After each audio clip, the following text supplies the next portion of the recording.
goes. Are we good to go? We're good. Okay, great. So good morning, everybody. Denise and team, thank you for the opportunity for myself and for Linda for inviting us. It's greatly appreciated. You know, it's a study that resonates, that's very timely, and we feel very important. And so being here, you know, at your Women in Leadership event is a great way for us just to get out our work, you know, and to discuss it with fellow colleagues. So we've titled the session "The Impact of the Pandemic Enforced Lockdown on the Scholarly Work and Productivity of Women Academics." So essentially, it was a study. I'm going to talk about how it went about, but it was a study that came about because of the enforced lockdown. You know, March tomorrow, it's 1 year since we went into lockdown, and as a research team, as we went to lockdown, we decided that there's something important to be said here. Okay, so I mean, just some background to the study. You know, the underrepresentation of women within research, it's well documented. We know this in everything from participation and leadership to peer review and publication. It is there, okay? We know that there is a gender gap within the scientific research and publication enterprise. And we know that this inequality is systemic and institutionalized. And the research and it's been done, it's there, it's published, and so we knew this going in. Okay, so we even see that studies within the life sciences and STEM, okay, further demonstrate even a bigger gender disparity in these fields. This gap is not only unique to South Africa, but this gap is global. It exists, you know. So what we saw, that emerging evidence has shown us that the COVID-19 pandemic has completely exacerbated this inequality and has literally disrupted the research enterprise globally. However, what we saw, because research did come out quite soon after the enforced pandemic, because other countries were in lockdown before we went in. So researchers were taking the lead in the global north, and that we, however, saw that there was no systemic research that provided a detailed account of and explanations for the research, the decline in research activity, and the outcomes for women. Okay, so that is what we try to, you know, get, and particularly outside the global north. We believe that the South African experience, the experience here, that this should be represented in the literature, since the studies from the USA, from Europe, from Australia, have basically dominated public research, published research. And so that was the reasons for us then starting this project. Okay, so essentially for this study, we conducted a large-scale survey of female academic staff across South Africa's 26 public universities. We ran the survey from June to September. Um, we decided, and as a research team, we made the decision to only survey female academics. We wanted the female voice to be heard. We did debate and discuss quite ferociously why should we include men, because men also do experience some of the issues that, you know, came out of the survey. However, we felt, we know the gap is there, we know the inequalities there, we want women's voices to be heard. Okay, so it was completed over a period from the hard lockdown through August, when we went to stage 2.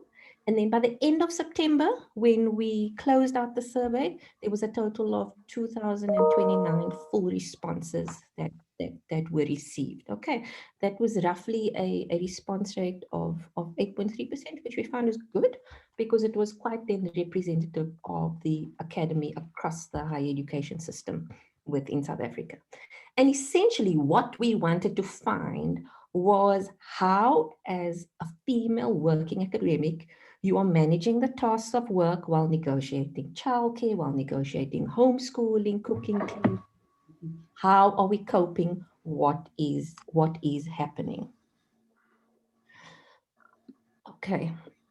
if you just look closely, our top respondents across the 26 was obviously UNISA being the size that it is with 287 responses, UP with 185, Stellenbosch 172, and UCT with 111.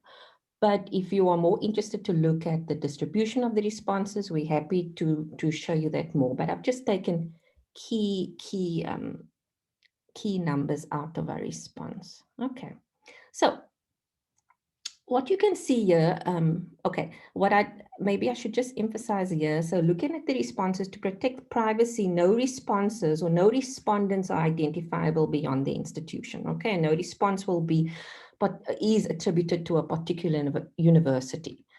Okay, so I think let's go to the results. Okay, the survey, it was a 12 Likert scale questions, and then we had an open-ended section at the end of the survey. One of the single most important results that we found was that the variable of younger or multiple independence in the home, okay, appears to have been a huge impact to females, okay.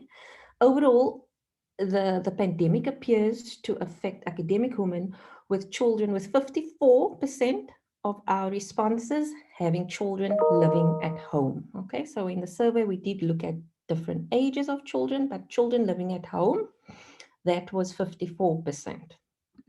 Okay, you can see there that when we go into a further analysis of the data, okay, those that found academic work extremely difficult, okay, were those with children under 6 years, okay, you can see children under 6 years of age, okay, as well as those who had children at school, okay, which is your 6 to 18 year bracket. And so what we can see here, and it's also very evident from the qualitative data that we got at the end of the survey, that the age and the educational stage of children were a significant contributor to the decline in productivity for female academics. So the demands for caring for a toddler, as well as schools' expectations in terms of homeschooling, it took its toll on respondents.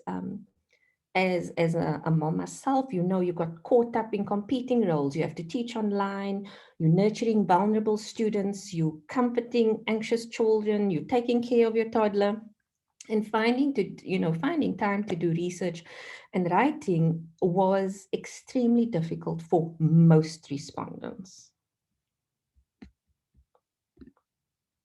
Okay, now while the pandemic obviously has affected women academics in various ways, when respondents were asked, well, which responsibilities, okay, we gave them, you can see there's childcare, schoolwork, housework, food preparation, getting supply, shopping, but which, okay, impacted your academic work the most?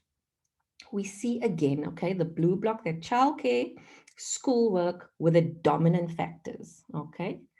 We found that over 42% of our respondents with children said schoolwork had a very high impact, and 43% said childcare did, okay? We do see, you can see housework, food preparation, those are significant factors, okay, when we examine it closely, okay? But we'll see that childcare was found to account for 75% of the responses, okay? Now, the contrast is actually much starker when you just look at you look at that subset of those who have toddlers, okay, which is the subset, okay?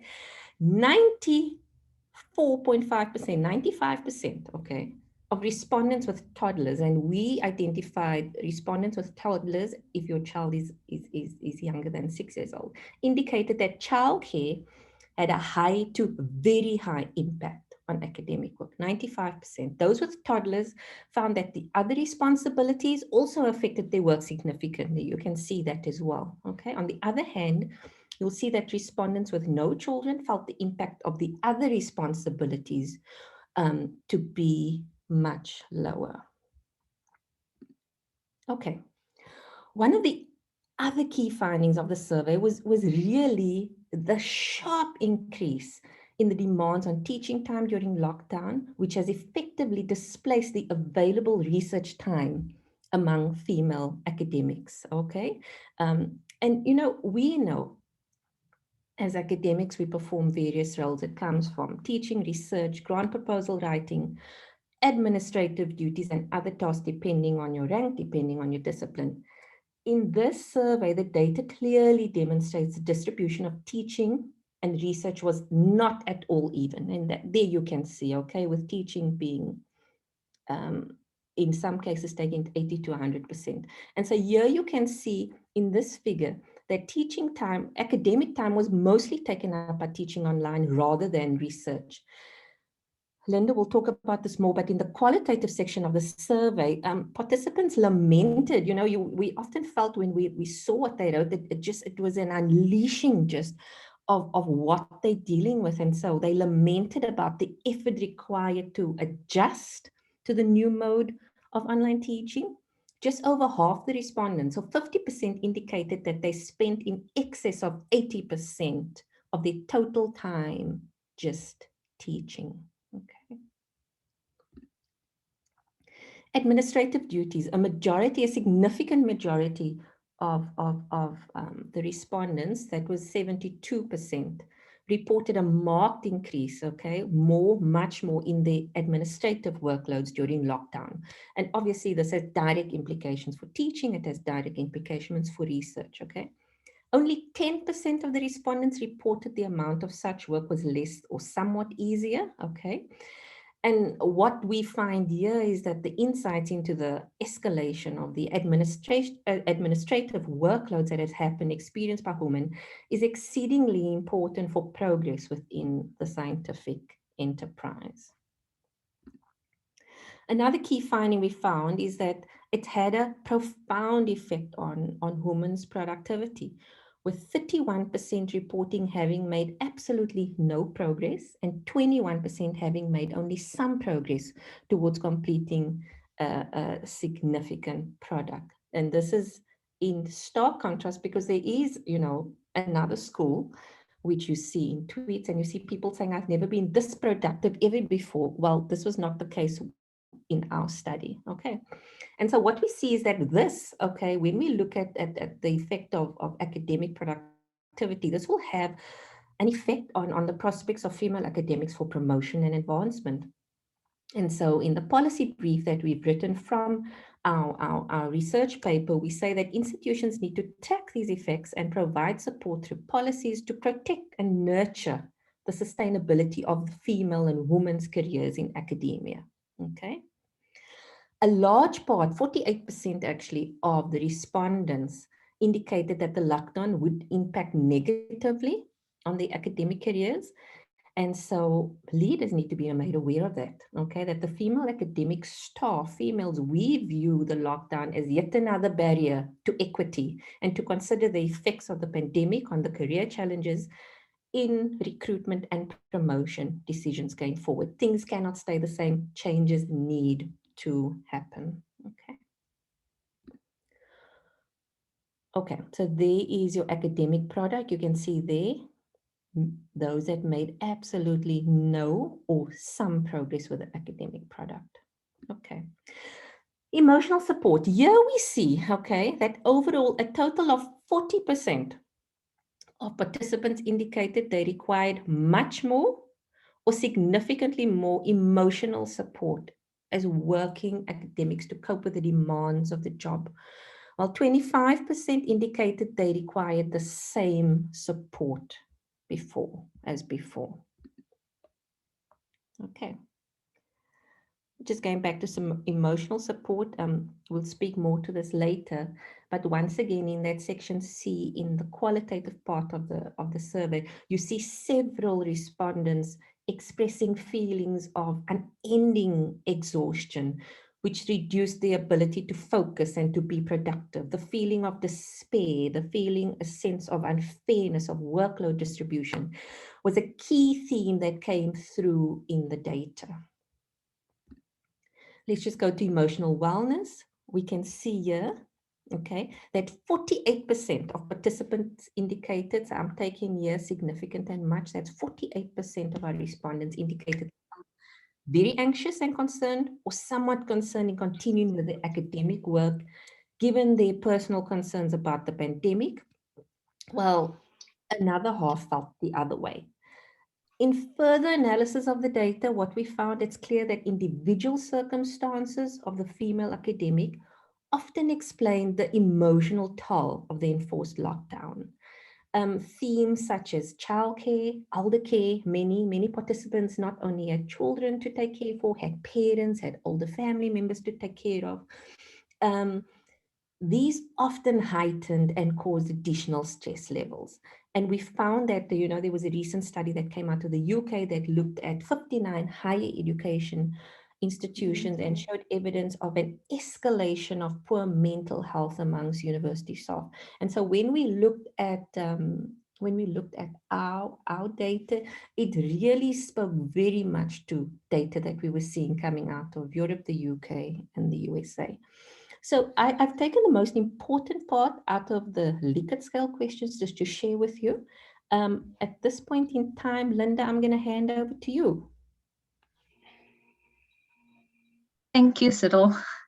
Okay, so one of the things that we noticed with the study was this incredible, rich qualitative data. I think in excess, if I remember, of 200,000 words. And we felt that this really gave us a sense of what people were feeling in very tangible ways. So I'm just going to share with you my section of interrogation of this data, which looks at emotional well-being and what those findings are there.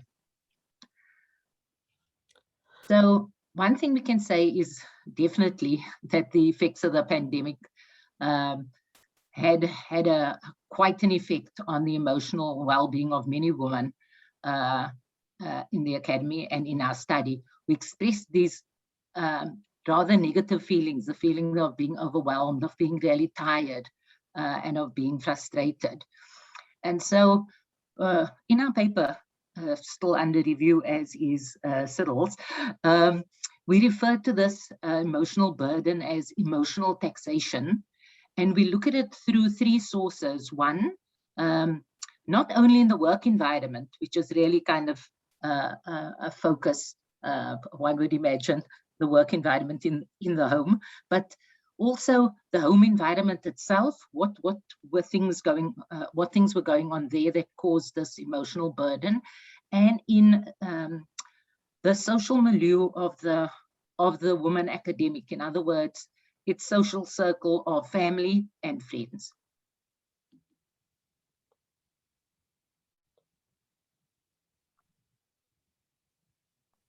Do go on, Cyril. Okay, so this quote for me encapsulates the entire paper. So we're going to have a moment to read through it. Our respondent said, you have to be an emotional rock for everyone and meet the demands of work. And in the end, your tank is running on empty, but you must smile. You cannot debrief yourself from work on your way home so that you can nurture your family. Work and home life are blended and neither is getting the attention it needs. Your family asks you why you're grumpy all the time, because the new normal is not normal at all. The uncertainty is psychologically taxing, and this affects home life and work life. So you see that this work-life merge, in fact, is not a very pleasant experience for our participants. So I'm going to share with you some quotations really that illustrate these three sources of emotional taxation. So in the home life, someone told us, I had to cope with my own anxieties and help my children cope with theirs. Both my children, one at school and the other first year at university, had their own online learning challenges to deal with. We had to cope with home space becoming office spaces, classrooms, and lecture halls. And for those of you who are parents here, like Cyril and I, you'd know the experience of this happening in your own home. Then another participant said, I have to draw up a roster with regard to the housework which needs to be done. but this hasn't worked out satisfactorily. And I find that I have to first clean the house before I can get started on my university work. I have also experienced resentment towards my husband and children because of this. So I think one of the things this pointed to for me was that we, as women, may have to perform these multiple roles, but somehow we compartmentalize them so we cope with them. But when they all come together, and we're forced to confront the complexity of our lives, we're also forced to confront that we don't feel good about the fact that we have to do these additional things without support. Then there were those in our sample who were single parents, and the emotional burden that they experienced was even further exacerbated. Because here is a participant with 2 small children who says it's impossible to pretend it's business as usual. I have a very good work from home setup, but doing academic work with little kids interrupting me is impossible. Taking care of their emotional and physical needs is obviously my priority. So immediately you're having to rank your work in relation to the other roles that you have to carry out. Another told us the emotional stress, trauma of the hard lockdown was very, very difficult to cope with. I was relatively new to the university and to the area, so I had absolutely no local support system. It's very difficult to concentrate on academic work when you're stuck at home and have to cope with all of this alone. So here was someone who wasn't a parent and was by itself. And you see how that sort of enforced aloneness has an impact on the psychological health of women academics. So the other aspect, our second kind of source of emotional taxation, was in this social milieu, and particularly responsibility, the feeling of responsibility and the desire to look after others. So one told us they felt this keen responsibility to ensure that all those we know who need help are taken care of, and also to support those who help others. This care took 2 to 3 days of the week. So this was a participant saying to us, we wanted to reach out to other people and help them because we could, and then we tried to do that as well. And of course, having parents also provided another sense of, or another aspect of care, and that was having to take responsibility for my elderly mother who lives on her own, and whom we have told not to go out at all. All her account payments, grocery shopping, and other responsibilities have become mine. So in addition to coping with their own setup, the women academics were taking on additional responsibilities out of a sense of care and support. Some other examples are someone sharing that I feel completely emotionally spent, but I cannot be. There is no room in our life for me to unravel. And I don't know, that statement just gets me every time. Because if one's really interrogating, there is no room in our life for me to unravel, it sends a particular message, does it not? That a woman academic or a woman parent or a woman per se feels a heightened sense of responsibility to keep it together for everyone. So she says, I have to maintain my cool and keep going. There is no chance for me to clock out of this situation. So, like so many other women, I have to put everything else before myself, and it is making me deeply miserable. Yeah, that's such a powerful quotation. Of course, there are women academics attempting to get on with their own professional lives. And one told us she had to defer her own course to finish at a later date, and expressed feelings of feeling defeated and feeling guilty because she felt she should be able to cope, and noted also how she'd always felt strong and resilient until this point. Our final and sort of obviously important part of the emotional burden was the work environment itself. But this was an interesting one because there were indicators that in fact the work environment was also a source of support. So one participant told us, I work with a dynamic team. We have continued to meet using online platforms, but most of the meetings are supportive, discussing how everyone is feeling, addressing the isolation, providing support for our clinical colleagues who are treating COVID patients. So there's a positivity in connecting with others outside this kind of imposed lockdown within one's home. And another said, support from fellow colleagues in the form of WhatsApp messages or groups and online Google meetings were saving grace. We were able to talk about the new way of working, support one another professionally and personally. So this is a great insight, in fact, and points to the fact that we need to be connected to other people to cope with these feelings of isolation and to help us become more, sort of help our well-being become more stable and positive. On the other side, our academics told us that they weren't prepared for the emotional toll that the entire experience would have. And I think that would be true of most of us. I think we might have coped really well in the first phase of it, even I would say possibly the first 3 months, because we were thinking, this is just a temporary thing and we're going to be fine. We just need to cope with now. And realizing that, in fact, it seemed endless, or it seems endless. I think you have to kind of recalibrate then.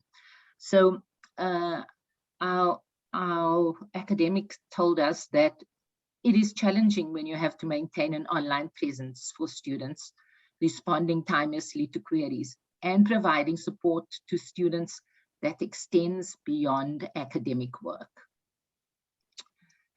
Another said the stress of trying to help our disadvantaged students is taking an extreme toll on staff. I don't know how we're going to manage completing this year without suffering with burnout or having a mental breakdown. There is no physical, emotional, or psychological support for what we are having to endure. So this just gives you some little snippet of the kind of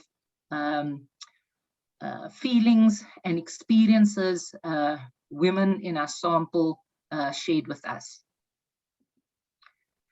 So if we just wanting to conclude this little bit of the presentation, we suggest that universities need to be aware, and I would say be made more aware, of the adverse impacts and severe implications of the academic project on families, on students, on colleagues, on work, and on well-being.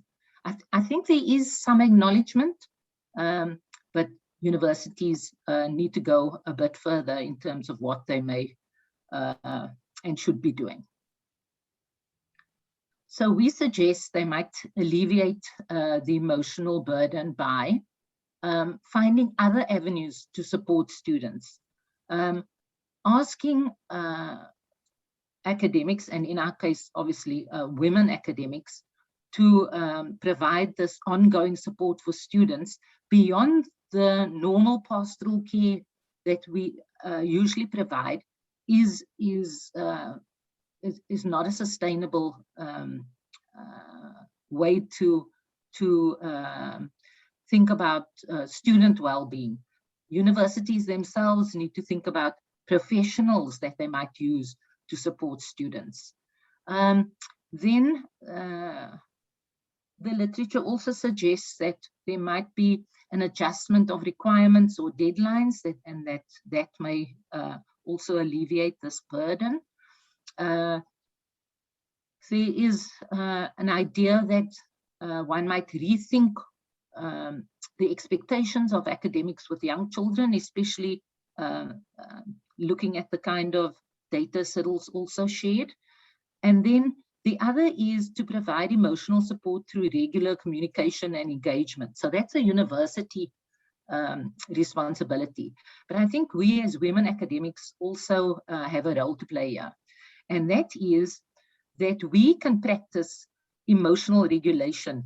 Now, what is this thing? Okay, I think we keep things in for far too long.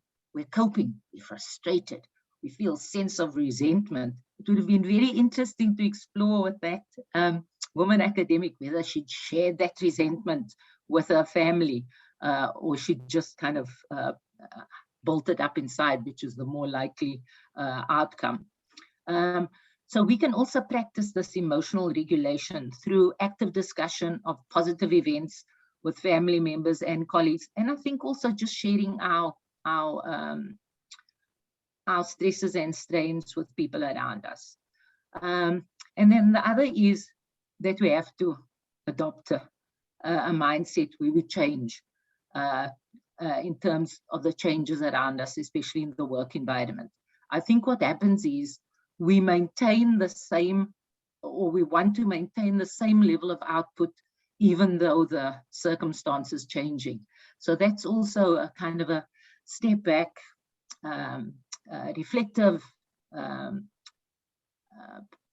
sort of process that we can also undergo so that we remain psychologically healthy.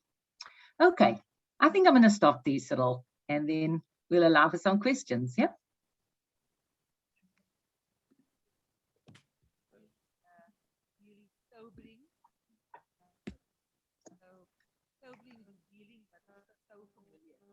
Denise, we can't hear you online. We can't hear you. Okay, I didn't switch my mic on. So just to say thank you to Cyril and Linda.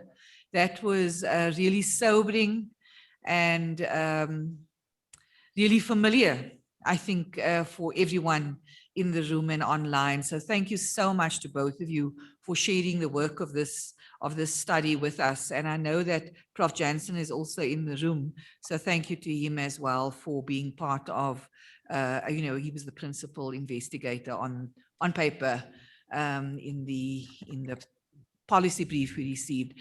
So we're going to open this to some discussion and some comments from our colleagues. 6 of them are online, 20 of them are in the room here with us at Kopanong in Johannesburg, and we've got a roving mic. So can I have a sense of some hands? And Birgit online will do the looking out for questions from the online folks. Everybody's sitting still and just, I think, just have seen themselves in a mirror. So first on our side, we have Nalini, and then we're going to have Baba on the other side. And then we're going to hand over to our online people. So we'll take those 3 sets of questions, Cyril and Linda, and then maybe have time for another few rounds because we're sitting at 9:30 at the moment. Okay, Nalini, go ahead. Thank you so much, Prof. Ronnie and Dr. Walters. I really enjoyed the presentation and look forward to reading the article. I just have 2 questions for you to consider. One is, are we able to disaggregate the data to determine where in the higher education structure these women that responded were they from middle management, senior management, etc.? That would cast an interesting light in terms of how it is managed at institutions. Then I have, I've read the recommendations in the document that we've had, the policy brief response we've had. And I was wondering what your considerations are in terms of As Prof. Ronnie said, we want to maintain the same level of output despite the challenges. But as a critical indicator of how women aspire, is it a possible solution or a means to an end to ensure that universities have a framework towards setting up a gender office? I know many universities have a gender desk for abused women and so on, but a gender office that can be capacitated with staff who have the training to ensure that such academic women are able to deal with the pressures, psychologically, work pressure, and especially the work-life, home-life merger. Thank you very much. Thanks, Nalini. We'll take the one from Baba now, and then thanks, Mark, for doing the running. You're getting in your steps. And then we'll take the one from our online colleagues. Thanks, Baba. Yeah. Thank you for the presentation, Linda and Cyril. I'm really attuned with what you are saying, but I discovered that this problem is what almost everyone is saying the same thing. And the solution, I've not really seen any solution so far, because even when you said colleagues with younger children should be maybe given special treatment or so, we only say it in writing. In reality, it doesn't happen. Even I've read a lot of articles, some will say there should be need to make a daycare facility or kindergarten to help the colleagues with younger children. But these things are not happening. So my real bone of contention is, how do we really make it happen so it won't be in paper alone? Thank you. Thanks, Baba. And Birgit, from your side, anybody there want to ask a question? Yeah, no, we have two comments from Katuchelo and Nelly saying how much they recognize themselves in this research and how it's mirroring exactly their and their peers' experience. I wanted to pick up, or maybe you can say a little bit more. It was a very interesting comment about the work-life merger, how we always speak about the balance and how kind of that bringing these two together is not working particularly well for the women in this research. And maybe just say a little bit more about how we can go about that. And I loved Linda's reminder right at the end to say it is up to us to ask for help, to assert that we're feeling overwhelmed, we're feeling resentful, we feel these things. So, you know, it takes a COVID crisis for us to kind of realize that our shoulders are only that broad and we only carry that much. It's up to us to ask our husbands and our peers and our friends and our families to come with. And I love that reminder, Linda, to us to do that. Just a quick question. So yeah, the one question was about the work-life merger. And then I've got, I wonder if we can have Nokutula. I see something here for about gender-based violence. Nokutula, do you want to share that with us?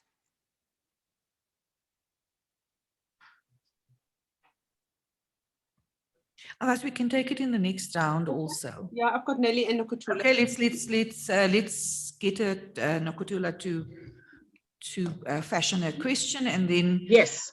Linda and she's on. All right, Nokutula. Yes, thank you. My apology. I was muted. My question is around the support structures available to support academic women who have mental breakdown. I am aware that various universities do have gender-based violence units, but I'm not aware of the support. I mean, the support structures that are available to support women who have mental breakdown. Are there any? Thank you. Okay. All right, great. Over to our speakers. Should I go first, Linda? Yes, happy. Yeah. I just want to talk to, I think it was Nalini who spoke about career stage and looking at where respondents were and what pressures they were feeling. So what was great about the study was when we looked at the 2,000 respondents, we did ask about career stage.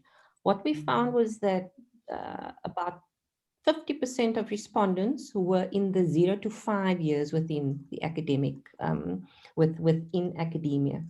And what we've done is we find that with such a great rich data set, we were able to do multiple regressions using different variables to saying, okay, if you're in this stage of your career, what are the variables that are impacting your administrative tasks, your outcome impact? So it, you know, I could do 100 slides showing different graphs. I just chose the most important. But what's great about the data and just how rich it is that we can use different statistical methods to see what variables, and we can zoom in on a particular career stage, or we can zoom in on those who only have toddlers. And so we've done that. We've played with that significantly when we've written our big research paper. But for purposes here, you know, I didn't go into detail there. So yeah, that's probably the most exciting part that we found in terms of how do you make this Likert scale data come to life, was using different variables and to see what speaks to you and what is significant, you know, in terms of the coefficients. So that was the one comment I wanted to make. And then just, you know, about the comment that Baba made about you don't see anything happening. Yes, I mean, you know, the inequity is institutionalized. It's systemic. We see that it's been written about, and you know, that's why we felt it important that we write to universities. You know, what's going to happen there? You know, we don't know. It's up to individuals within the institutions to take it forward, but we've tried as much as possible to get our research out there and to let it have impact, you know, not choosing, you know, the easiest journal, but going for a more prestige journal purely to get impact and to get the story out there. Okay, Linda, you can go ahead. Yeah, thanks, Cyril. I mean, I think I can say on behalf of the team that we are really very happy to do a fuller presentation to anyone here who wants us to come to their own institution. We'd be more than happy to do that. Yeah, time just, you know, we just kind of focused on a couple of issues.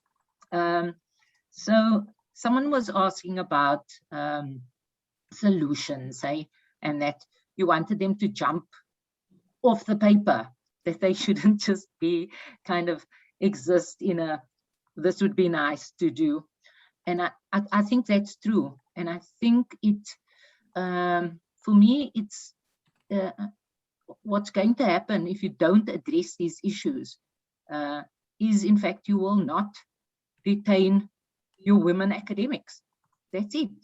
People will leave. There comes a point where you cannot function within a system any longer, and you'll leave. And depending on the discipline, I suppose, some people may go to industry because they might have come from industry into, or they might be, you know, professionally qualified like engineers or accountants or so on. So you might lose people, or even worse, I think, there is something worse than losing someone. It's having someone that's demotivated within your workforce, because often it's not something that's seen. I think all of us have during this lockdown phase, have been able to say, and I've certainly done it myself, "How are you, Linda?" "I'm absolutely fine. How are you?" Because it's so easy. This is the facade. So you can wing it here in this online space while you may be falling apart somewhere else. Okay, so I think universities note the seriousness of this, and certainly it's been something within my own institution that has come up many times, and where there's been an outreach to all academics. For example, someone asked about support structures. Yeah, I mean, I don't like to be thinking about the only avenue for women at the university is the gender-based violence kind of support. No, definitely more generally, so kind of counseling services that are available kind of obviously at no cost as part of the university's mandate to ensure the well-being of their staff. But I think there's a point that comes before that, which is one must say, I need that help. And I think that's quite difficult to do. And when you are coping, in the coping phase, you say, I'm going to sort that out later, because you're busy juggling. And you're thinking, if I step off over there to sort myself out, something's going to drop. So I'm going to keep going until everything settles, and then I think that's very typically a woman's reaction. Sort everyone else out, and I'll sort myself out. I'll sort myself out a bit later. The one thing I want to come back to was the people in the study, and certainly in our section of the study, we found that women who were also then in managerial roles felt even more of a sense of commitment and responsibility to keeping their staff in touch with one another and checking in with them and so on. And while that required more work, there is a sense that there was something satisfying about it, because when you help others, in a sense, you also having an opportunity to process your own feelings. Yeah. Thank you. Thanks very much, Linda and Cyril. I think we're ready for the next round, and we've got two ready on our online group, and then we have a couple in this room as well. So we'll take maybe 2 more in this room, 2 or 3 more in this room, and let's start with our online group first, just to set out your questions. Knox, if you can go, and then Nelly, and then Catuccello. Thank you. Thank you so much, Birgit. My question is, at my university, because of the pandemic, the COVID-19 pandemic, a decision was made not to allow women academics to bring their children to campus, after school, just to wait for them until 4 o'clock or 5 o'clock. In a way, the university was trying to protect the children as well as the staff. However, on the other side, women academics feel that the university is not looking after the well-being, of their kids. So my question is, how do other universities manage this? Thank you. Thanks, Knox. Other Brightness had a hand up as well. We're taking the 2 from the online folks first, and then we'll come into the room. Brightness, can you unmute? And Nelly was also. Mm-hmm. And Nelly, yeah. Okay. Brightness. Thank you very much, Prof. Zin. Thanks, Linda and Walters, for a thought-provoking presentation. Mine is not really a question, but just an input to say I'm appreciative of what you have shared. I got a bit excited also when you started talking about the women leaders' experiences. I'm currently a director at HES SA, where we do women leadership development. And I think there's actually a need for a study that focuses on women leaders' experiences in higher education. So I will definitely be in contact. But I just wanted to echo profoundly, as I have been engaging with a number of women, is that a statement that I've wrote here, when you stated that women should be asking for help, but profoundly for women leaders, asking for help should be what we do. But in a leadership where the narrative of think of a leader, think of a man, women are silenced, because this could be a confirmation that they shouldn't be leaders. So if you come and tell us about your kids, your problems, then you don't deserve a seat in the table. So then that actually means we need to exclude you. And I must say these perceptions are true to the holders.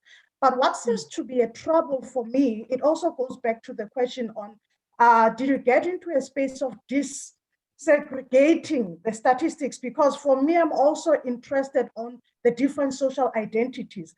I personally believe that the issues of gender, the issues of class, the issue of race, the issue of age plays a very imperative role, especially when you're talking about the toddlers and the different levels or different stages of their children. But for me, we now, for the first time in the 21st centuries, we have leaders in different generations leading. So you have your Y generation, your X generation, your millennium generation. How do you deal with these realities? So it's not a question, but just an input to say, these are the realities and the challenges that women are confronted with in a state of COVID. And it's very exciting when you say it's business unusual, but we are still expected to work as if it's business usual. Thank you. Thanks, Brightness. And then Nelly, and I'm afraid, and looking at the time, this is probably going to be our last round. So Nelly, your question, and then the people in the room. Are you okay with handling that many questions, Linda and Cyril? Or do you want us to first do the first three? You okay? We'll probably be about 6 at the end of, okay, all right, good. So in the room, we've got Michelle. Very much for that presentation. It was really illuminating to have more detail than was in the policy brief.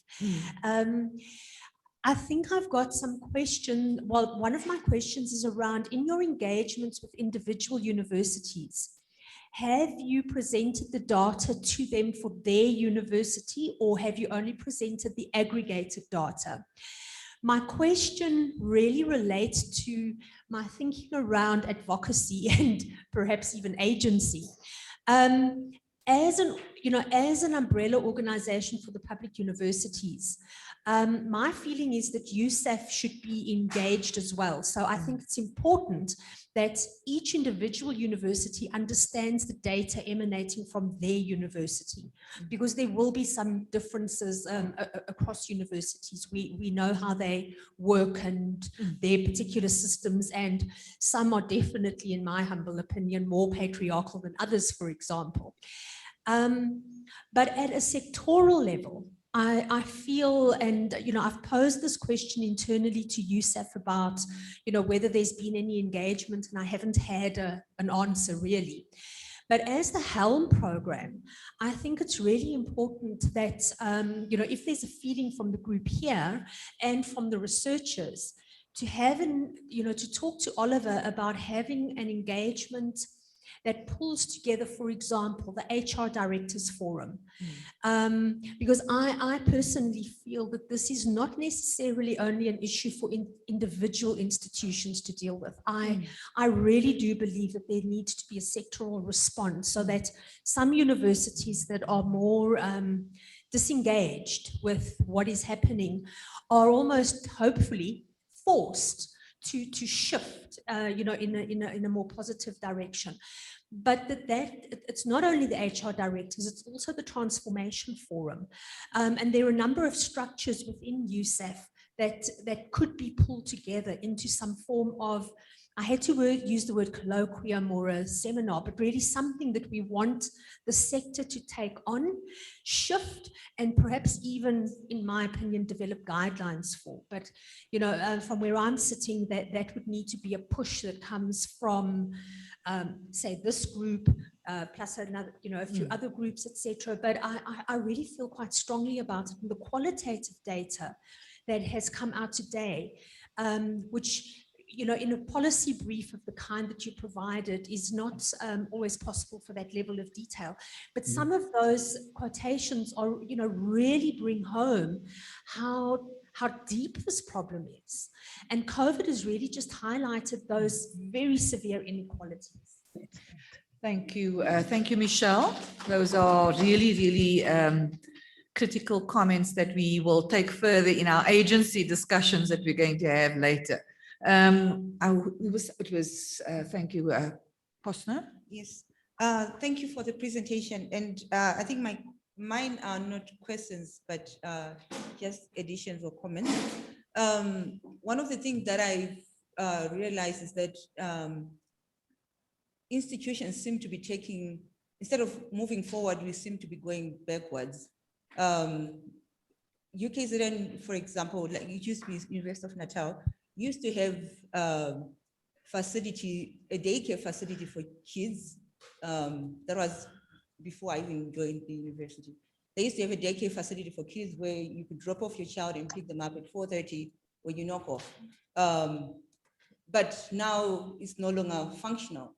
And when you look at the reasons why, you find that it has to do with the financial burdens of institutions. So with all institutions facing these financial crisis, you find that even with any government or any institution, you remove or you take away from the social budget and attend to other priorities.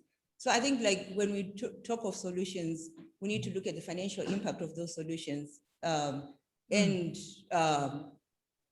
how that will be addressed, because it has serious financial implications on institutions.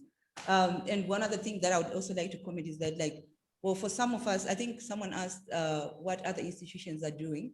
I think maybe having women in leadership or a few more women in leadership, the issue of performance management has come in on how to evaluate performance management in this particular situation. And I did sit in a committee whereby we had to discuss how to realign our performance management to speak to what happened to us or to all.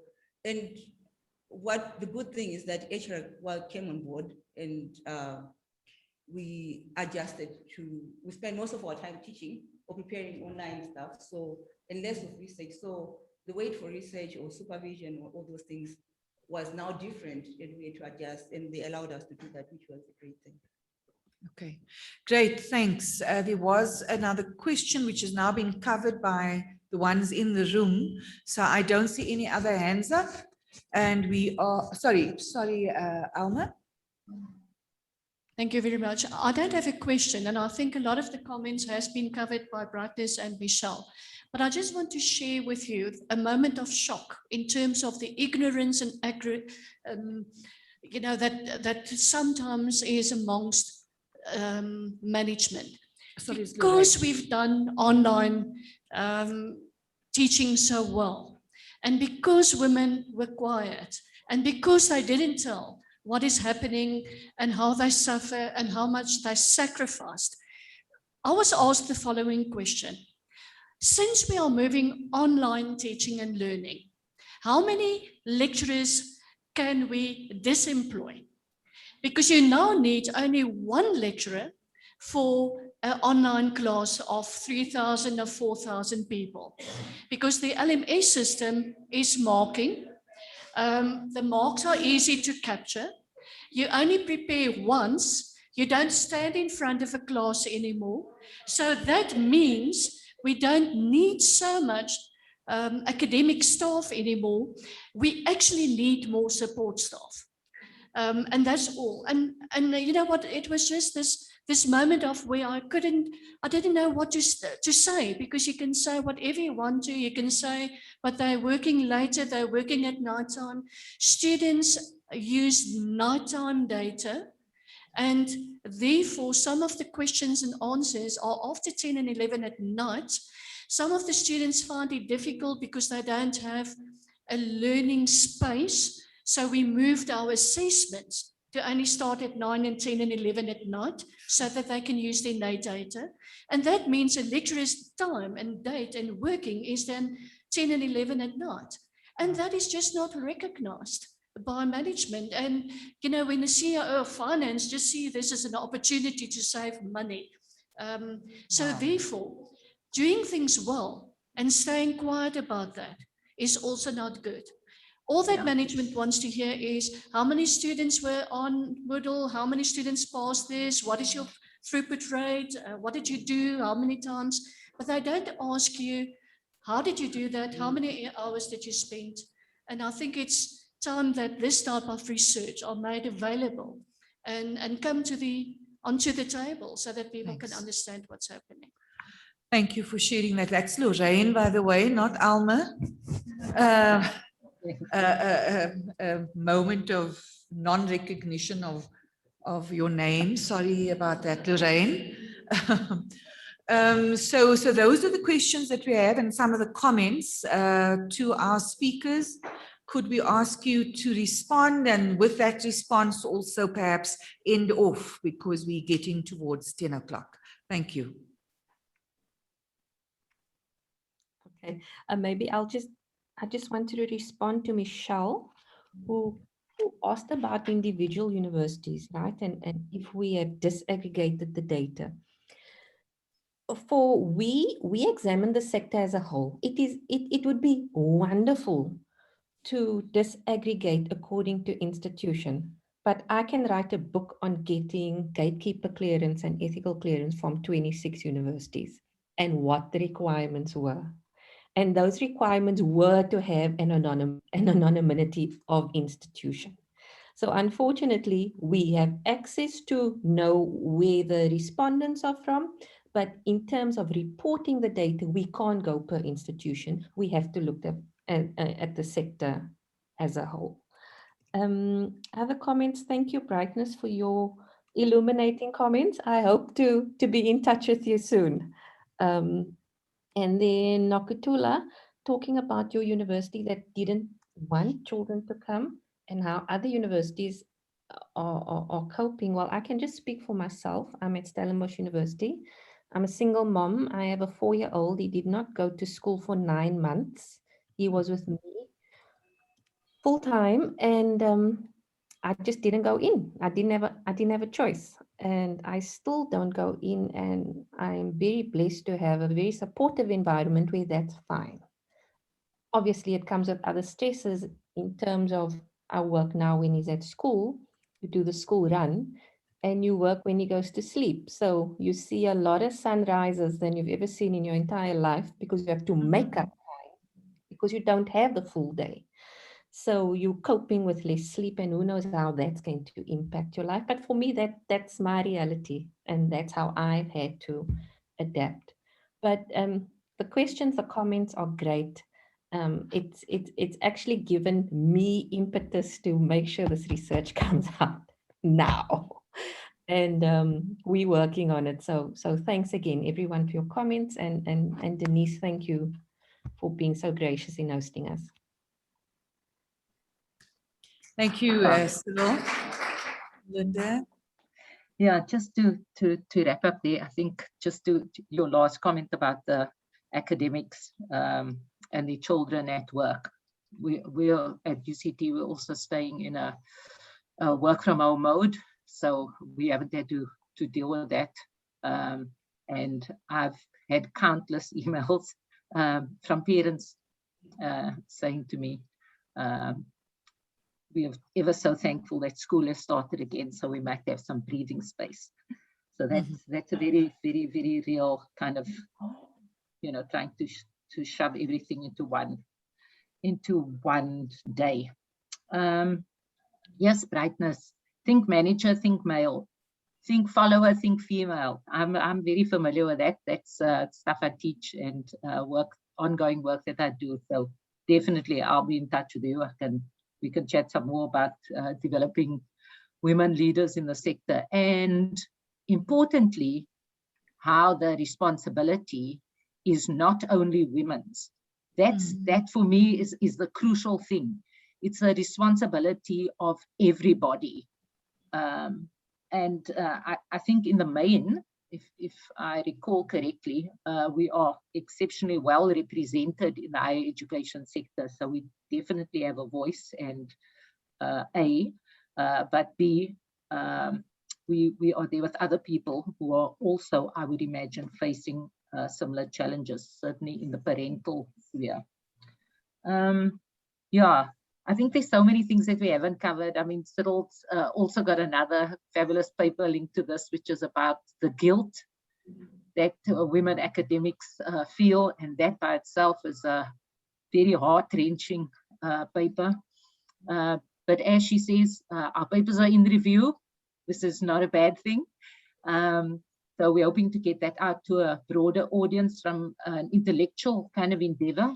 But more practically, we are definitely available to come and chat some more with each and every one of the institutions here. So thank you so much to all of you for your engagement. And thank you so much, Denise, for inviting us. Really enjoyed it. Thank you.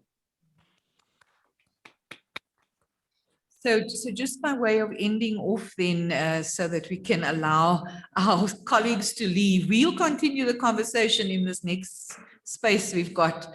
But just to say to our colleagues and our researchers, Linda and Cyril, as well as to Jonathan, who's there in the background, and I think helps to enable this kind of research, important research to happen, that we are extremely grateful that you have done this work. I mean, the fact that it represents a South African cohort, a significant cohort, is first the first most important point we want to acknowledge, that Cyril outlined, because I think universities easily respond and say, okay, but that's happening in the UK, you know, that's happening in the USA, that's happening somewhere else. But to have this study based on our local academics is deeply significant.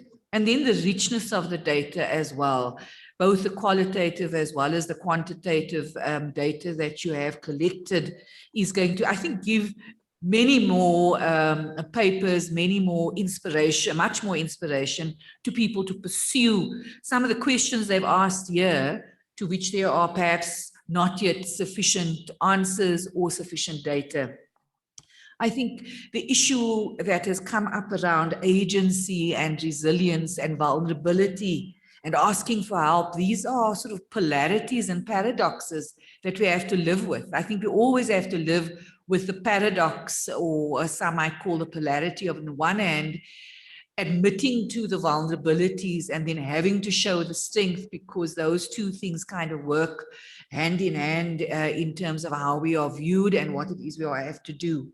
So I think the final point that Linda finished off with, which is that the responsibility is not just ours, and we have to hold our universities and our management and our sector to account in the terms of how we work towards social justice on this particular set of levels in the academic space, besides all of the other obvious ones that are given a lot of time and space. So thank you very much also for your invitation to speak at other institutions. I hope you're not going to be flooded with requests. I think we're going to make a recording out of this one with your permission.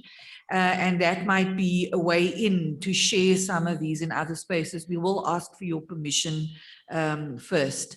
And then the other thing that's coming through please share your slides as you have indicated you will do.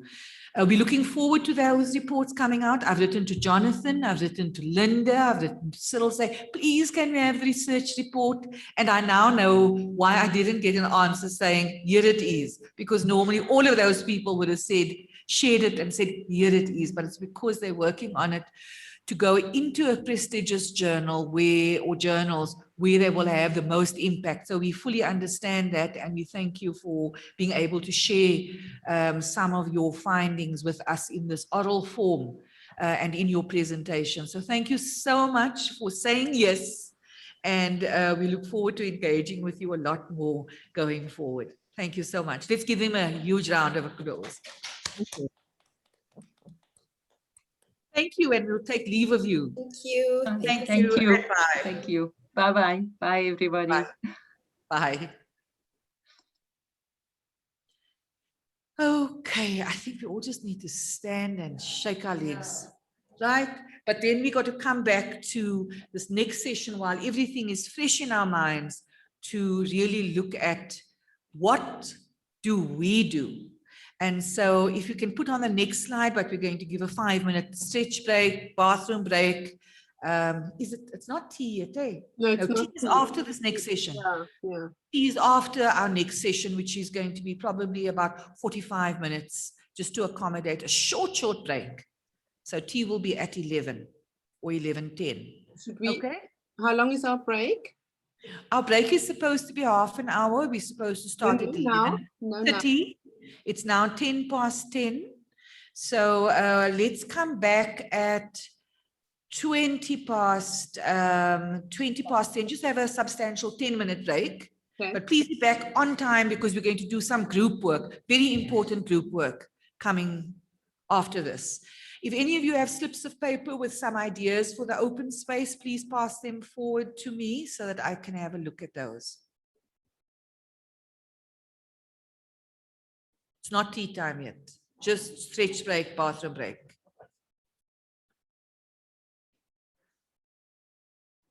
Mark, can you move on to the next slide, please?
Okay, good.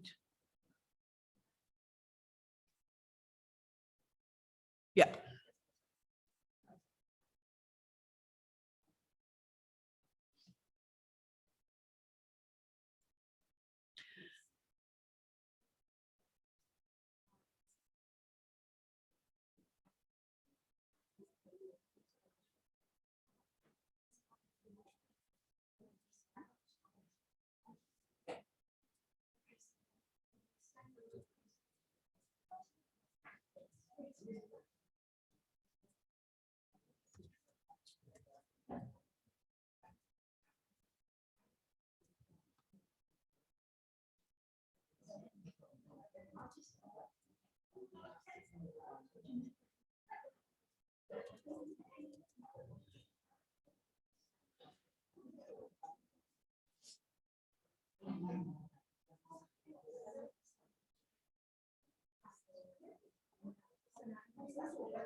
Stay there, you can't see very well from the SAB. I know how attached you have become to that group, but yeah, you don't want to see your back. It is a nice back, but okay. Francois, just give us a little minute just to get our people assembled. Unruly women in this room. Okay, so we're moving to the next slide, please, with Francois. Has Mukta joined us yet? I know he was busy in an exam and he said he would join us in a moment, and I'm sure he will. But for now, I think we are really pleased to be welcoming Dr. Francois Strydom from the University of the Free State. He is going to be introduced by Birgit, and we hand over to you, but a very warm welcome from us sitting in the room in Kopanong in Johannesburg, and for those online, of course. Birgit, over to you. Thank you so much. Greetings to everybody in the room and greetings from all of us colleagues here online. We've got 8 people online with Brightness, myself. And it's my pleasure to introduce Professor Francois Strydom from the University of the Free State. I met Francois, I think, probably over 15 years ago when he single-handedly mobilized all of South Africa to think about how to use data and evidence in decision-making. And, all of us get terribly emotional about our positions. And it was really in those early days, 15 years ago, using evidence to counter some of our opinions and beliefs was really new, and it was very fresh. And Francois, it was an uphill battle for you, but you have come a long way on converting all universities to the idea that we use data on student engagement to see how students are doing and indeed engaging academically and with their lives. So Dr. Stradum, I'm going to read out his biography. Dr. Stradum is the lead instigator of the South African Survey on Student Engagement. We call it the SASSI, and most institutions have used the SASSI to shape some of their responses in teaching and learning. He's worked with George Koo at the Indiana University at Bloomington. And George Koo, of course, is world-renowned, famous, particularly in teaching and learning, particularly in student affairs. He recently was in Stellenbosch a few months back, end of last year, for a conference. It's a privilege to know, Francois, that you work with him. So Francois was the director for student development and success at the University of the Free State. He's now the director of teaching and learning, if I see this correctly. He's led a number of research, national research projects. You've been involved overseas. Your PhD from Oxford has been published. So Francois, an absolute joy to have you here. And we really look forward to your study that you did recently with students. And we look forward to hearing it. Thank you so much. It's great to see you, Birgit. So, yeah, and it has been 15 years, as my hairline shows. So it's a real privilege to be with everybody. I'm just going to share my screen, then you don't have to look at my stupendous hairline. Let me just try this. Can you see the slide? Yes, thank you. That's great. Okay. Great. Right, so thank you very much for that generous introduction. Everything that one has been able to achieve is because of your colleagues that you've had with you, and that includes international and national colleagues. If I didn't have the privilege of working with colleagues like Birgit, Denise, and others as new leaders or current leaders in higher education, I think you'll all know that it's very easy for things not to happen in higher education. You just refuse to give it space. And we were very privileged that we were able to get the space to make a contribution. So the study that I want to talk to you about is we interpret the abbreviation as SALUME. It's the student access to and use of learning materials. I'm going to share with you the data. Denise did share the document with you. If all of you are as busy as we've been with the beginning of the year and all the dynamic events happening around us, I understand if you didn't have a chance to look at it. So I'm going to take you through it. And then towards the end, I'll be asking some questions around the implications for leadership in creating equitable teaching and learning environments. Now, what do I mean by equitable teaching and learning environment? That's an environment in which we create the space for students to meet their potential. We are not blind to the circumstances and the context they come from, but instead we deeply engage with those contexts, and we change how universities work to meet the students where they are. And that's been the thrust of my work for the last 2 decades. So if we go to the next one. So just a little bit of background. This survey was requested by DHET, and in the beginning or in March 2020. The main research question was, to what extent are students able to access and use different forms of learning materials? And in what ways, if any, did students access and use of learning materials differ before and after the national lockdown. There was a particular focus on NSFAS students. At the time, there were questions being asked around how the learning allowance, which is about 5,400 Rand, is used by students, and this study informed that. The construction of the survey was a SASSy family product. We consulted with DHCHE and USAF, and 10 institutions at that stage was part of the SASSy family to give inputs into it. In the end, we had 24 of the 26 universities participate with about, as you can see, 49,000 participants, which is 5% of the sector. 69% of the students were NSFAS students, and it generated 3,672 pages of qualitative data.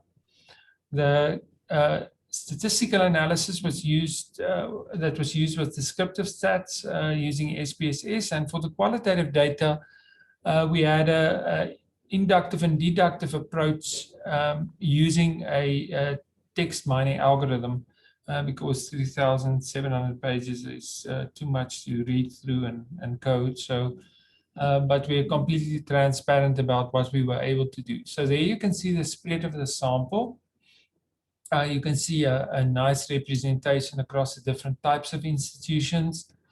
Even UNISA, but you can also see from this slide that some of the institutions struggled to get responses and had much smaller responses, and that varies hugely. Some of the most advantaged institutions did not have very good response rates, and some of the reasons for that was they had done surveys themselves and various other ones. Oh, sorry, that was a bit odd.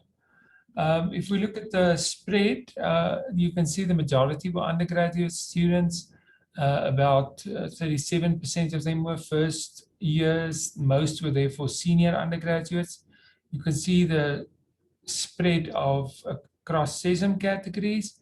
And then the majority you see were in their first degree or diploma, and then small representations of the other qualifications. We asked them how they were paying for their education. Here you can see the majority in NSFAS, but some of the students still use parental or their own money, much smaller groupings of other types of funding. We also asked students how many of their courses had moved online in the first semester, and you can see the majority, if you look from 3 to 4 to up, the majority of students were studying online, but there was a percentage that were already studying remotely, most probably the UNISA students. So we asked a range of questions. In terms of learning materials, you can see that 88% of students indicated that their modules or courses has textbooks, and 73% of them indicated that they buy these textbooks.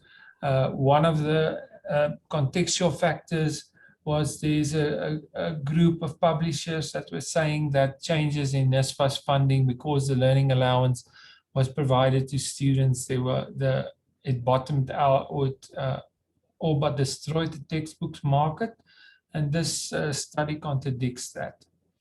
If we look at how things changed before is in blue, and during remote learning, you can see students' reliance before the pandemic on their lecturers to provide the material, and then the dominance of learning management systems in students downloading after the pandemic had struck.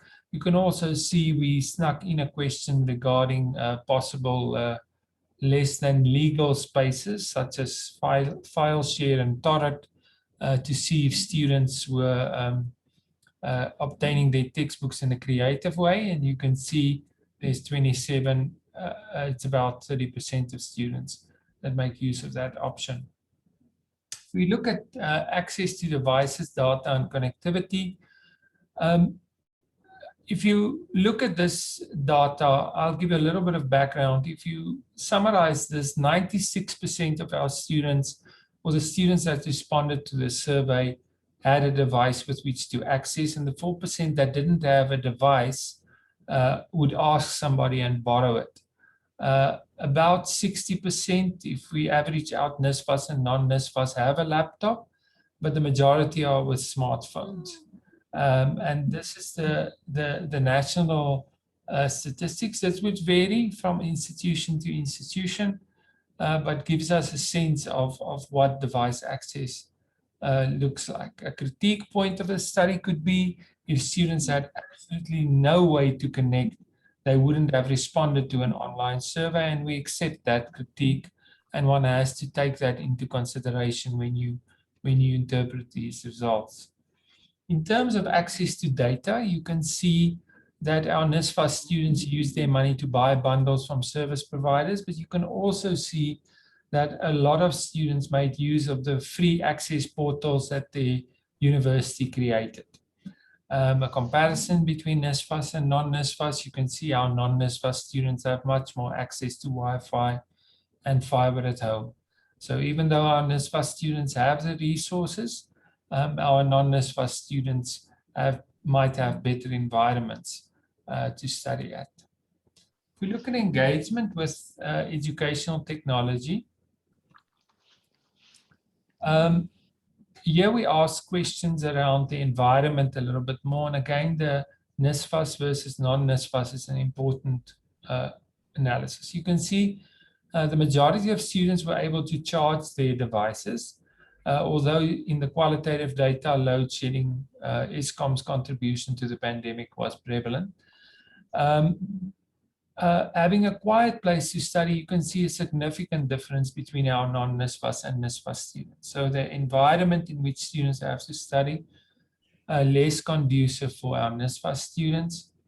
In terms of the quality of connectivity, your non-NSFAS students also have better connectivity. Then we asked students during the online activities in the first semester of 2020, what activities that they engaged in. And you can see all universities forefronted assignments. This is understandable because institutions needed to save the academic year, and you need to show academic activity in EMIS to ensure that you convince auditors that learning is taking place. Downloading of materials, writing tests, emails. So you can see a range of activities, group work online, much lower, and attending virtual lectures, although certainly at the University of the Free State, we've got a massive increase in Blackboard Collaborate use for virtual lectures. Connectivity and device access complicated that. If we asked questions regarding or quality questions regarding the kinds of materials that were provided to students, in general, you can see the percentages aren't too bad. I think one can easily argue you would like these to be higher. You would like clear outcomes to be stated in the majority of cases and not just 65%. But I think for an emergency remote teaching and learning response, the sector really, like the students, moved heaven and earth to try to save the academic year. And you can see there a great emphasis on requiring assignments. Students felt that they got clear instructions, but the feedback that they needed was not there. Around paced activities, some students reported qualitatively that they felt that they were chasing deadlines all the time. Now, we also asked students what skills they think they would need to be more successful in their studies, and this was for us quite revealing. I think making use of library resources. This data for us fundamentally confronts assumptions made about what it means to be a digital native, something which is colloquially used about millennials or Generation Z or whatever generation we're in now. But it highlighted to us that there's real digital skills challenges that we need to confront. I read an Australian article a long time ago that said that students are digitally comfortable, not necessarily digitally competent. And this data seems to emphasize that. Ethically managing materials, students in the qualitative sections indicated they want training around plagiarism and so on, how to use academic materials. You can see the office skills, internet searches, even accessing recorded, and then a lot of academic staff, and this was not part of the study, but in our context, complained that students could not express in email what support they needed. So I think this was for us a significant finding. Again, this is no comment on students' ability. All right, this is a comment on the skills and the preparation they need if we are going to have a new normal digital teaching and learning environment. So we included very simple qualitative questions, and we did a thematic analysis of this. Of course, the pressure under which we generated this did not give us the time we would have loved to have to do multiple types of qualitative analysis. We just went for the basic thematic analysis, but I'm going to talk about the red ones. So there were sort of 15 challenges. The top challenge was network, data, and devices. So issues around access, the digital divide, a very big issue for students. Skills and competencies, I've just spoken about that, the environment, and I'll give some quotes to you in a second. Then lecturers and lecturers' communication. One student put it beautifully, lecturers that were good before the pandemic were good during the pandemic. Those that were bad before the pandemic were bad in the pandemic, which is not surprising, but that creates these challenges. Clarity around assessment and feedback was a challenge for our students, mental health challenges. And then we saw a lot of intersection between these things. So a lack of network devices and data, complicated communication with lecturers, and participation in assessment. You can, of course, see that would drive up anxiety of our students, leading to mental health issues. So here's some quotes. It's very challenging and frustrating at times when you don't know how to use technology. Sometimes family does not understand that we have to study. They call us while in the middle of a test to go and fetch water, and they wanted the money we use for bundles for us to buy food and pay for something. So just two quotes around the thousands of quotes which we got. In terms of benefits, and I think this is something that academics tend to naturally lean towards the challenges because we're critical, but it's very important if we're going to have a new conceptualization of the future of teaching and learning to look at the benefits. We saw inspiring motivation and adaptation from our students, that they are able to develop the skills and competencies they need. They indicated to us that they now understand their content better because they needed to focus. Some students say there's less distractions than when I'm on campus. And when I didn't understand something, I would Google and go to Khan Academy or YouTube to get a different explanation.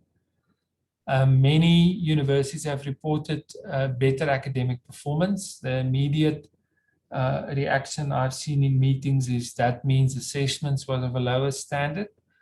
I think one has to be careful with that. I think there was an extreme focus on the part of students and institutions to succeed, and that has to count for something. Assessment and feedback. Despite the challenges that some students had around feedback, others reported getting good feedback.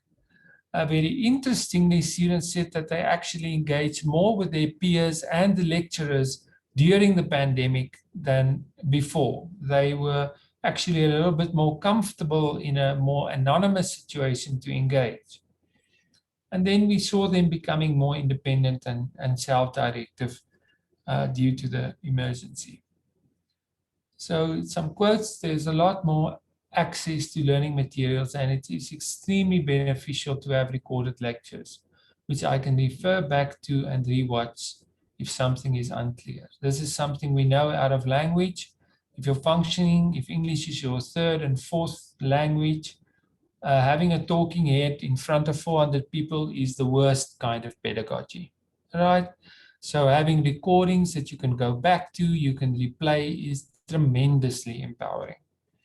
I feel it's easier as I usually have to take 4 buses to get to university and back home.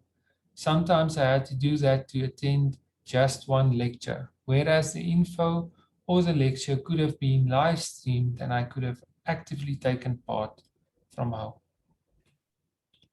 So what are some of the implications? And Denise helped me in the preparation.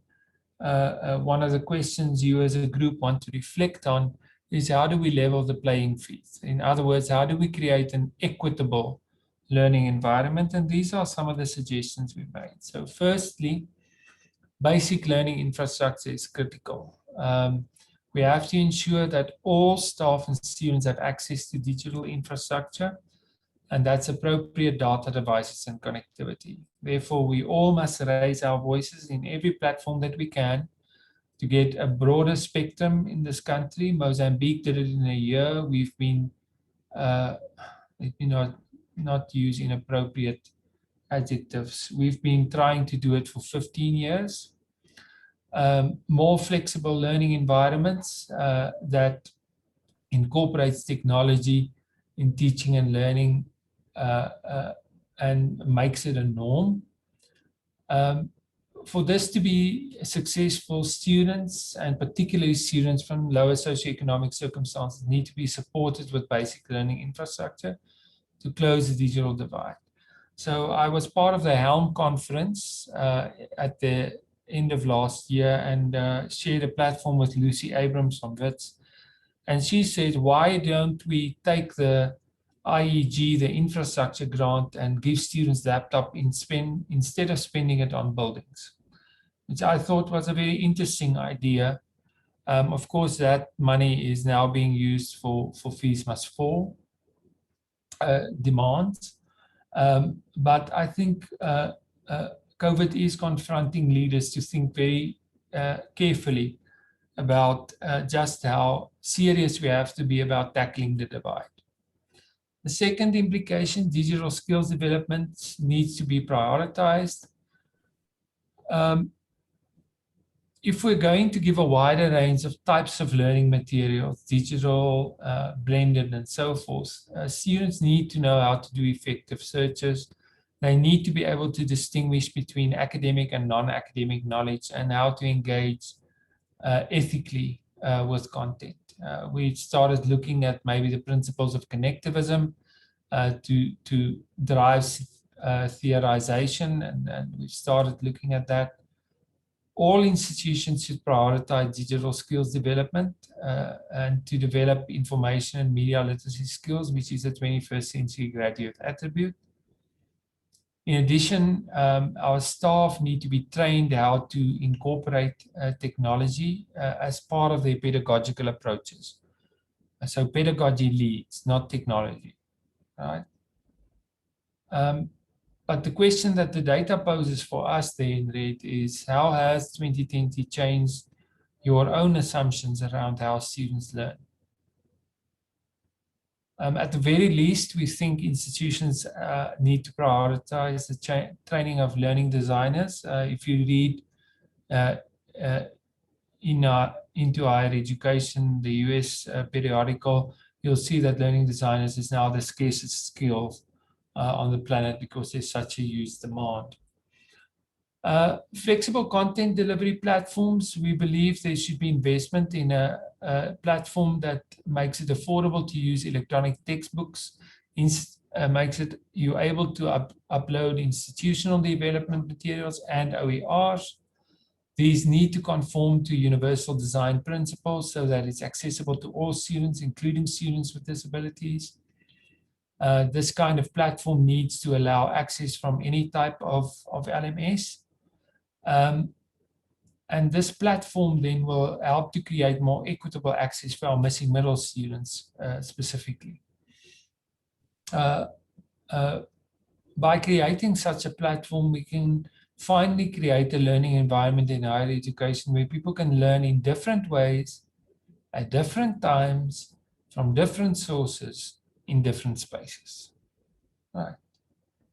And we also suggest here that collective bargaining should be considered, maybe USAF, DH, CHE, or all three of them, that we can get such a platform. There are some commercial options here, but I think we'll need collective bargaining to drive down the prices. In the UK, for example, there are platforms that the whole UK system uses. Enhancing financial aid, because of the initial drivers for the study, it's clear for us out of the data that NSFAS makes a very big difference and that the existing support needs to be continued, but we need to find innovative ways to support the missing middle. NSFAS policy should provide more guidance on how to use the learning materials allowance. We asked or proposed this because we believe students are currently put in positions which they shouldn't be. Students shouldn't have to choose between the tools they need to succeed at university, which will lift their whole family and themselves out of poverty, and meeting the basic needs of their family with a NSFAS grant. We also indicated, since the students' data indicated that there were inefficiencies in NSFAS allocations, that the current initiatives to improve NSFAS need to continue. Fifthly, we do think this pandemic is providing an opportunity to reimagine learning and teaching. It gives us an opportunity to redefine what it means to be a teacher in higher education. It definitely gave our institutions a chance to be more responsive and has provided our students with an actual opportunity to become more self-reliant and independent. So the questions the students' responses have raised for us is, should the new teaching and learning environment not raise the bar in terms of challenging our students and stretching them? We're not for a moment suggesting that we should have a tragic pandemic, but it clearly, students and the majority of students clearly raised their functioning in accordance with what was needed to complete the year. I do think we can claim that both our staff and our students have a much deeper appreciation of each other's lives and their contexts. I think the data confronts us fundamentally about the assumptions we make about what a South African student can and cannot do. Finally, we believe that from a subsidy point of view, if we're going into a blended new normal situation, the subsidy definitions of contact distance and online are going to become increasingly complex. The CHE needs to look differently at how it's going to do audits for flexible learning approaches. We also believe that more researchers need to understand the academics' perspective and what they went through, and we have now been commissioned by CHE and USAF to do a study in which we'll ask academic staff their perceptions of teaching and learning during the pandemic, but also about how they think the future of teaching and learning should look like. And therefore, it raises the question, what should quality teaching and learning look like in a new normal? Just for information, for each, on top of the report we compiled, we created 22 of these infographics for each institution. So I would encourage each of you to get your Salium infographic from your institution. If you don't know where to ask for it, just drop me an email and we'll forward it to you. We observed all data and POPIA provisioning year students were completely protected, and the data is aggregated, so no individual can be identified. Thank you very much. Thank you so much, Francois. It's always hard ending the presentation because it's a silence on the other side, isn't it? Thank you, and thank you for putting on your camera. That's great now. Thank you, Denise. I wonder, should we have questions, of course, after Mukhtar, is it? Yes, please. So thank you so much, Francois. From our side as well, it was engrossing information. It was really kept us riveted. And thank you for the work you've done in this regard. We are having another colleague, as you know, joining us. And I'd like to maybe just put on, as he uploaded yet, just to put on the slide of Mukhtar. There was a previous slide that helped us to see him. He's very handsome. And now he's blushing. So is Francois. So there he is. Yes. So I'm sure he's going to send me an email to say, Prof. Zin. So let me tell you a little bit about Mukhtar. He's one of my favorite people. There are lots of favorite people I have, but he's definitely one of them. He's a lecturer in the Faculty of Humanities at the Nelson Mandela University. He also coordinates the university's Humanizing Pedagogy project, which is why he's one of my favorite people, and the Digital Humanities Hub. His research interests include language learning and teaching, online, blended and open learning, and critical pedagogy. He's a learning and teaching enthusiast and was awarded the university's Teacher of the Year in 2015. He's also a junior research fellow at UCT's Center for Innovation in Learning and Teaching. He's presented at various conferences locally and internationally, at one of which he won the Best Paper Award internationally. He's completing his PhD at UCT, focusing on critical digital language pedagogies. He's married with 3 beautiful children, but swears it feels like he has more. He's also a self-confessed braai master. So we know who to invite to our next braai dinner.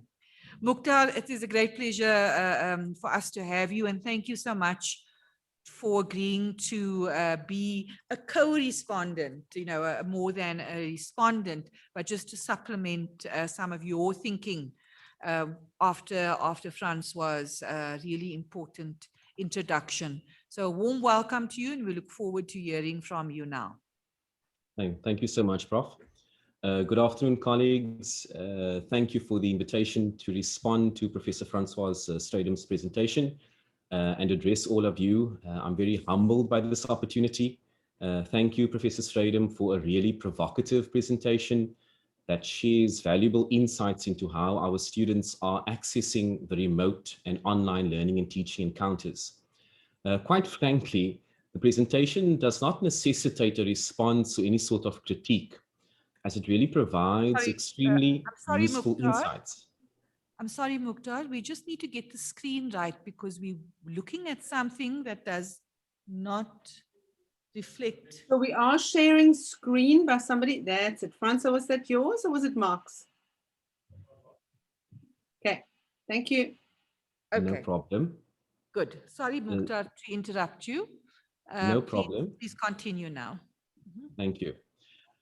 So as I was saying, I would very much prefer to rather draw on elements of the survey and presentation as part of a critical reflection, perhaps focusing on expanding the term equitable, and I invite all to co-reflect with me on the points forwarded and shared by the presenter. The thorough and robust analysis of how students at South African universities access their learning materials holistically paints a picture of the stark realities facing South African higher ed students and sheds light on opportunities for reimagined learning and teaching practices. It is quite interesting to note that the remote learning and teaching resulted in students being exposed to a wider range of materials, which speaks to the undisputed innovative nature of learning remotely and via ICT-mediated means. The overarchingly conceived convenience of being online, resulting in cost-saving endeavors in certain respects, adds to the utopian view of the digital, of the online, of the technology heralding such rich learning and teaching opportunities. However, this is contrasted with the glaring reality of lack of access. Access to adequate technologies, access to devices, to resources, to literacies, and environments that ultimately should be positioned as access for success. The realities of differentiated economic access in the student cohorts, those reliant on state funding versus those who are not, manifests in how access for success actually unfolds. In evaluating the pedagogical considerations that arise in response to the online learning context, it might be useful to take a step back from the practices or the methods of learning online and reflect on the philosophical underpinnings that are meant to undergird the approaches. To aid in my reflection of the online learning practices or online learning designs and experiences, I wish to draw on the model of social justice. So why social justice, you might ask? In exploring the online world, we cannot separate the online, socially and culturally driven learning experiences from the economic concerns that are interrelated to accessing and experiencing online learning. In the same light, the culturally intertwined online learning encounter is closely tied to the political issues of education. To what extent is student voice represented? So I find the trivalent social justice lens of Nancy Fraser, comprising the economic, cultural, and political, quite appealing. Fraser argues that social justice is about working towards parity of participation of all social actors. It is only through striving to establish that all have parity in the economic, cultural, and political areas that they are then adequately enabled to participate. Using the social justice lens of Fraser is quite intriguing when reflecting on pedagogies. Socially just pedagogic approaches call for learning and teaching practices that entail the conscientizing of both student and lecturer concerning social and cultural variations, and a conscientization of the inequalities and inequities prevailing in the educational encounter. Social justice, as an aspiration and ideal in education, has found immense traction in the works of the Brazilian educationalist and philosopher Paulo Freire. He positions social justice as an objective in education, mobilized through the radical foregrounding of humanizing pedagogy, housed in critical pedagogy.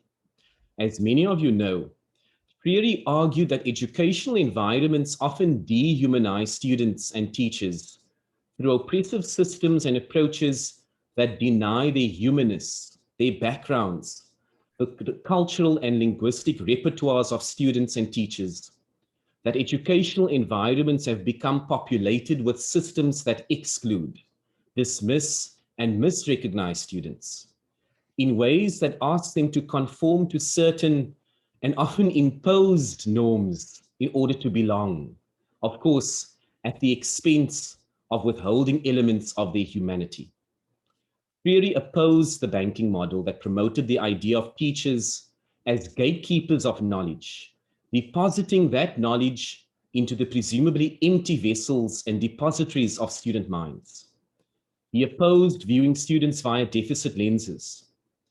Freire calls for liberatory learning encounters that arise from critical consciousness of the realities that perpetuate oppression, exclusion, and misrecognition. A critical consciousness of these issues as a way of regaining agency and re-entering the agenda of becoming more fully human. Freire is recognized for his centering of the learning and teaching encounter around humanism or humanization, that the pedagogical underpinning should drive humanization. This all arises through notions of problem-posing education. So what does this mean for online learning and teaching?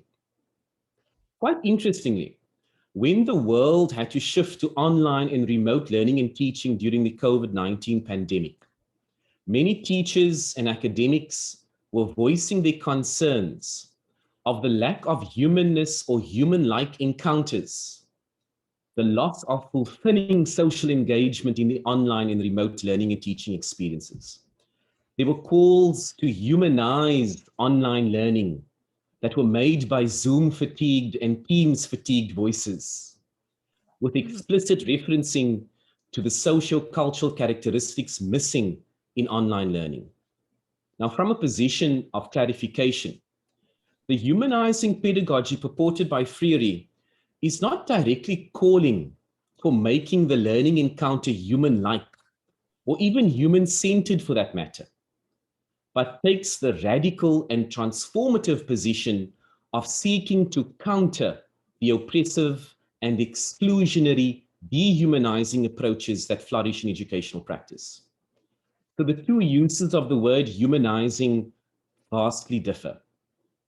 To make online learning human-like or human-centered speaks to a goal that can be accomplished through intuitive instructional or learning design, whereas to adopt a critical humanizing pedagogy for online learning is to join the mutual journey towards liberation and following an ideal of rehumanizing.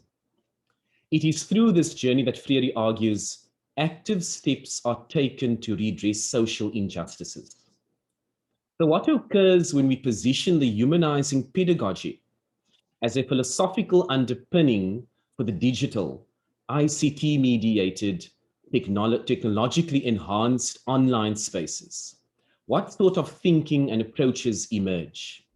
And here, the works of Jesse Stommel are of great significance. He argues for a critical digital pedagogy that advances Freire's works of critical humanizing pedagogy in the digital online realm and recognizes affordances and constraints of the online spaces in relation to either perpetuating dehumanization or aligning to a trajectory of rehumanizing opportunities.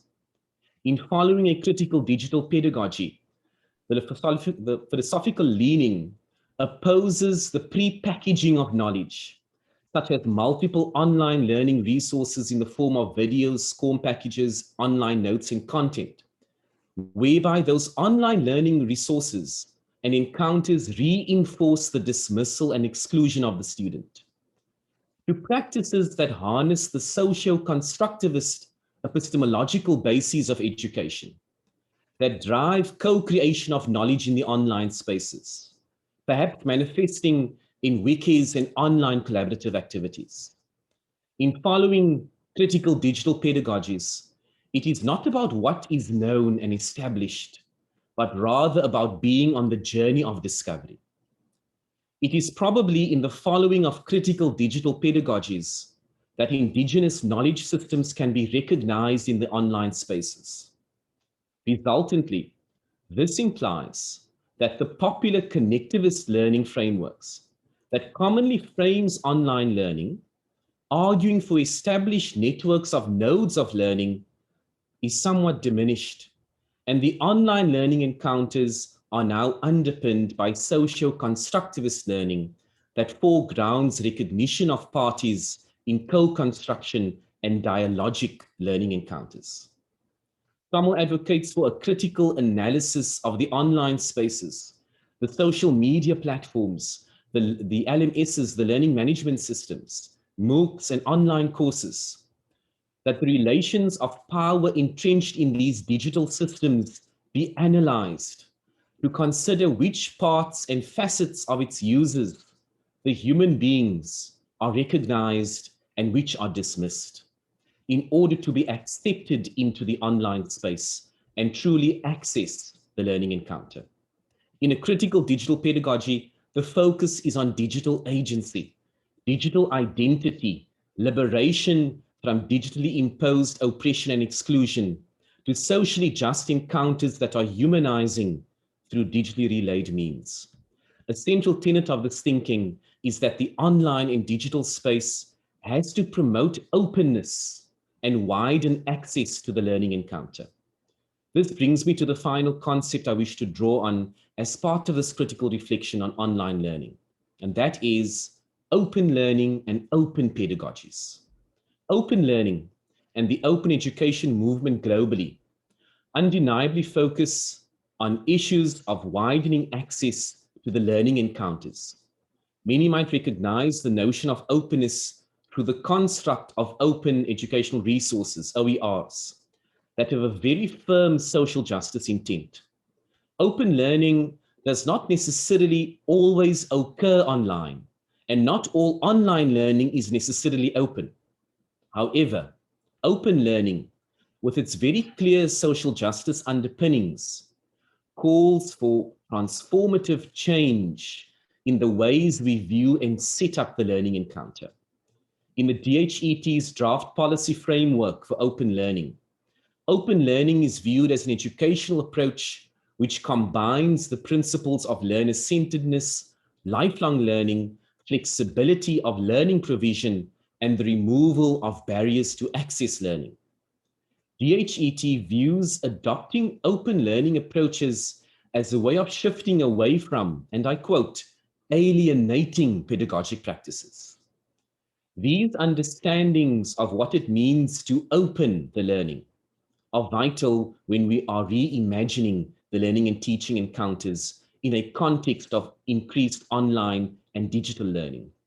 Again, as we found in the Global South research of Hodgkinson Williams in Trotter, when we explore open learning, we explore the social justice implications of learning. So, dear colleagues, it looks like we've come a full circle in this reflection. In reflecting on pedagogies for online learning in a South African higher ed context, we cannot separate it from the social injustices still very deeply entrenched in our systems and practices. The presentation of Prof. Stadum and the survey highlight the issues of access to devices, access to data, to Wi-Fi, to resources and facilities that are all vital for it to be accessed for success. We have to critically reflect and analyze our online learning and actually take a step back from what some might view as technological romanticism or techno-solutionist perspectives, in which we become so committed to online learning practices that actually perpetuate dehumanization, simply because the online is valorized. It was refreshing to find the work of Stellenbosch University in their open publication, Responding to the Necessity for Change, Higher Education Voices from the South During the COVID-19 Crisis, in which they used Freire's humanizing pedagogy and its related subconcept of mutual vulnerability, popularized by Keartson and Porteus, to evaluate some of their practices as part of critically reflecting on the online and remote learning encounters. I should also acknowledge the Humanizing Pedagogy webinar series hosted by Nelson Mandela University, in which scholars from different parts of the world explored the implications of a humanizing pedagogy for the online space. So, in true spirit of foregrounding humanizing pedagogical principles, I close this response with problem-posing online learning by using some critical questions. In what ways are we truly addressing social justice concerns as we promote or even mandated to practice online learning and teaching? How do we consider and accommodate the economic injustices?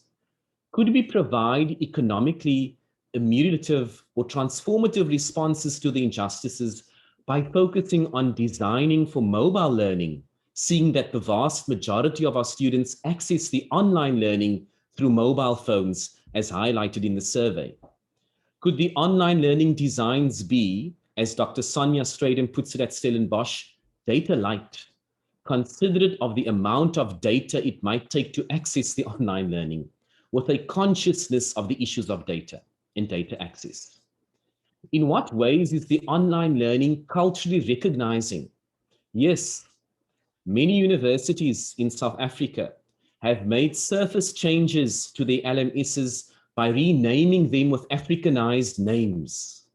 But yet the LMS itself might still reinforce Eurocentric models of learning and promote and focus on distribution and dissemination of pre-developed online resources and digital content with very limited opportunities for co-construction of knowledge between lecturer and student in the online learning encounters.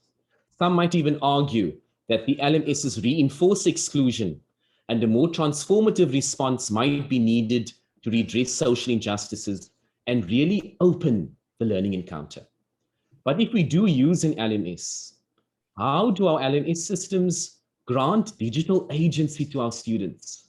How can the LMS draw on the linguistic repertoires of our students? Could we explore enhancing the multilingual interfaces of our LMSs so that students are no longer linguistically excluded, which appears to have shifted from the face-to-face to the online space? Should the technology not be in support of our pedagogical foregroundings and not mapping it the other way around, whereby the functions and limitations of the online systems, the technology determining which epistemologies and pedagogies are promoted? How do our students establish their identities in the digital space?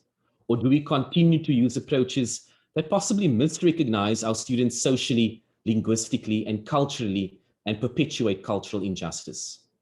And how do our students feel represented, that they have a seat at the table when it comes to the decisions around their learning and what they learn, undoubtedly aligned to the political dimension of social justice? What if we foregrounded pedagogical approaches that lead to online learning and teaching practices that foster inclusion, collaboration, choice, and agency?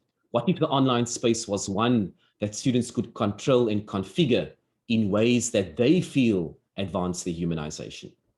It is through becoming critically conscious of our learning environments, identifying the elements that perpetuate exclusion, misrecognition, and oppression, and working towards being liberated from that, that we will truly be committing to learning and teaching that is humanizing. Thank you, Professor Stradum, for the extremely useful research and presentation that provides us with such richness with which we can reimagine equitable online learning and teaching going forward, more particularly how such equitable online learning and teaching can be led. Thank you. Thank you. Thank you very much, Prof. Stadium and Mukhtar, for your inputs, I think coming from two quite different angles, but focusing on the same set of issues. So a rich, provocative set of information from which we can launch some discussion.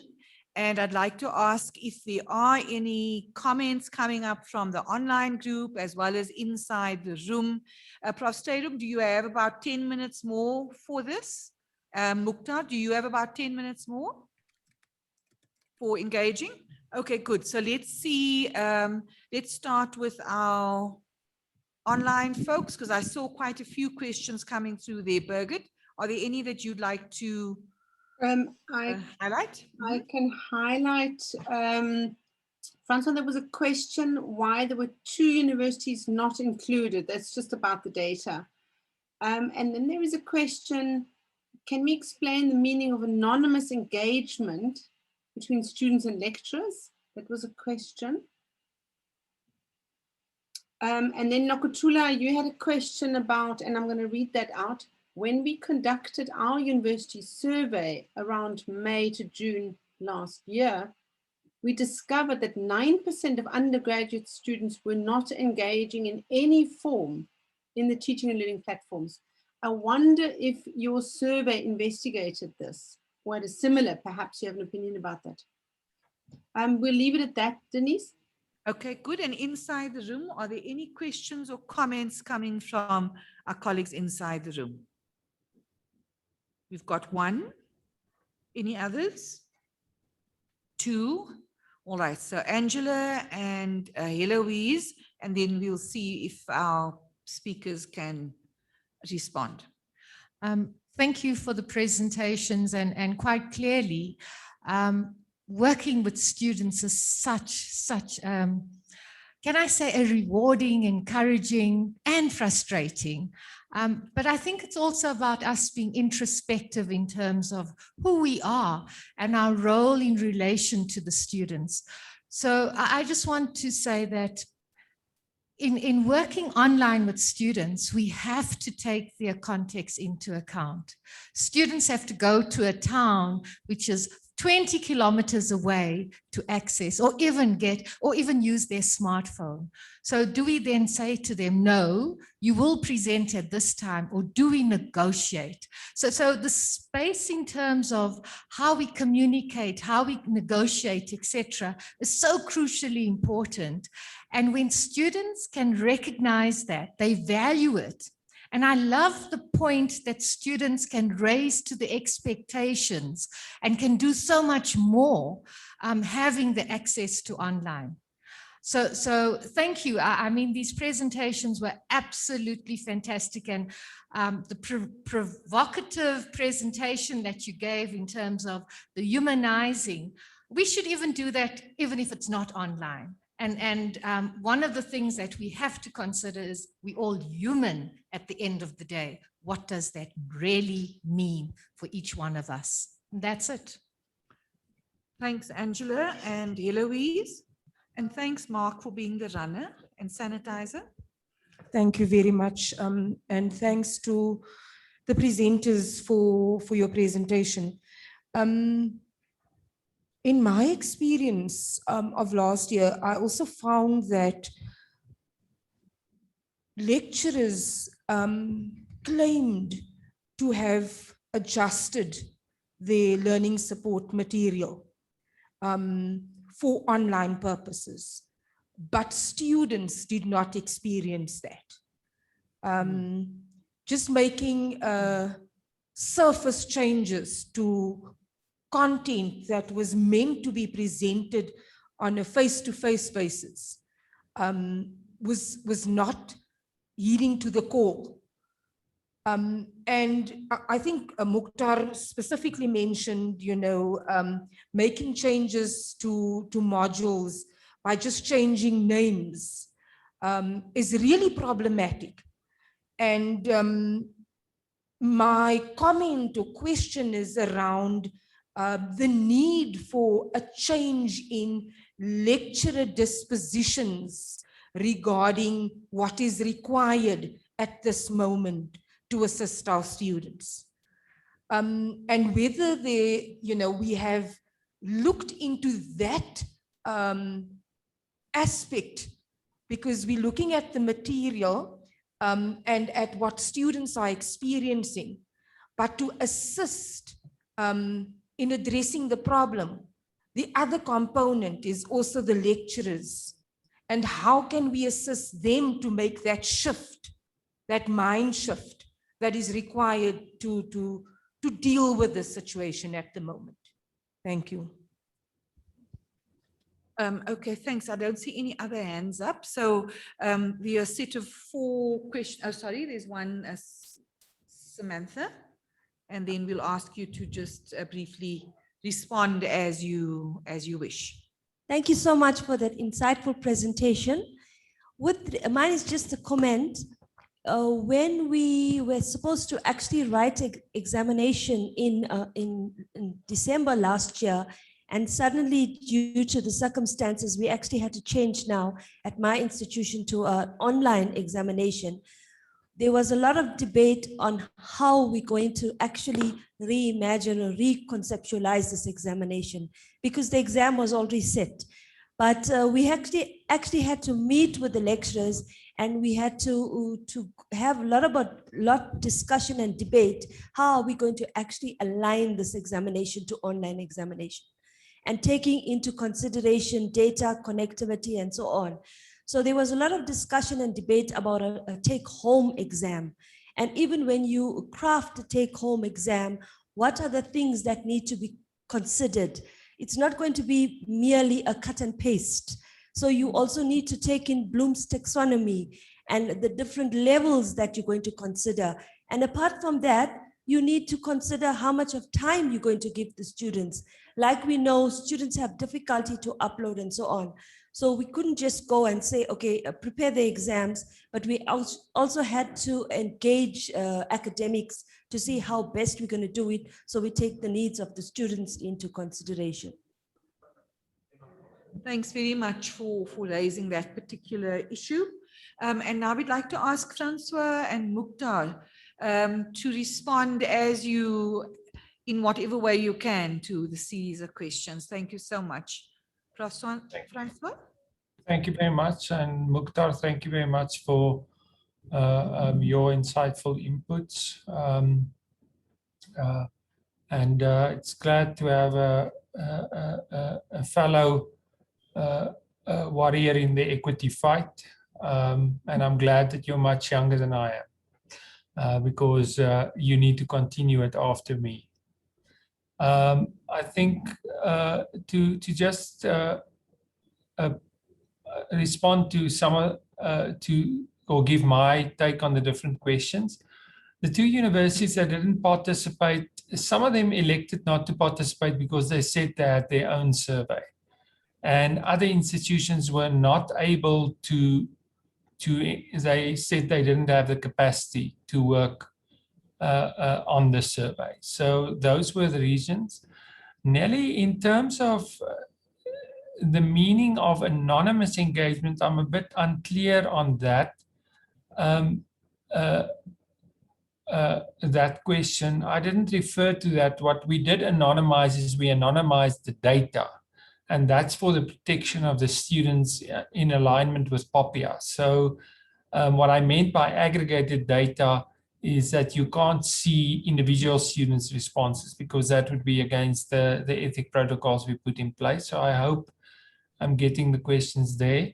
Nokutula, in terms of the 9% of students that were not engaging at all, the Salium didn't look at that. I think all higher education owes a massive debt of gratitude to WhatsApp, because in the absence of LMS access, WhatsApp stepped in. How we've addressed that now, and Mukhtar, this might be interesting to you because you made a suggestion like this. We've deployed now a platform called ConnectYard that links directly into Blackboard and links WhatsApp into the LMS.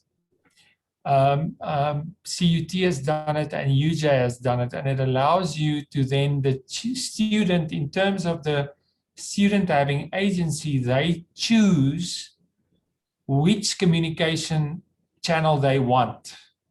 So they get greater power about how I want to engage through learning. So I think technology, even from a, I don't consider myself to be an expert on Freire. I've never been able to disagree with him. But I think without being utopian about it, technology can provide ways of creating that equitable environment for us. I want to say something about staff. So at the University of the Free State, our campaign was called Keep Calm, #UFS Learn On, and #UFS Teach On. The Learn On was a campaign focused on the students, and our academic advising team created throughout the year 12 sort of advising guides to help students from settling in, being data savvy. Can I go to Wimpy? Have you thought about going to your library? If you don't have a conducive learning environment at home, is there space in your community to go? So that was the student side. On the staff side, we had a very intentional focus, and it links to one of the comments Mukhtar made. Learn On put the student at the center of design. And we deliberately designed for a low-tech approach.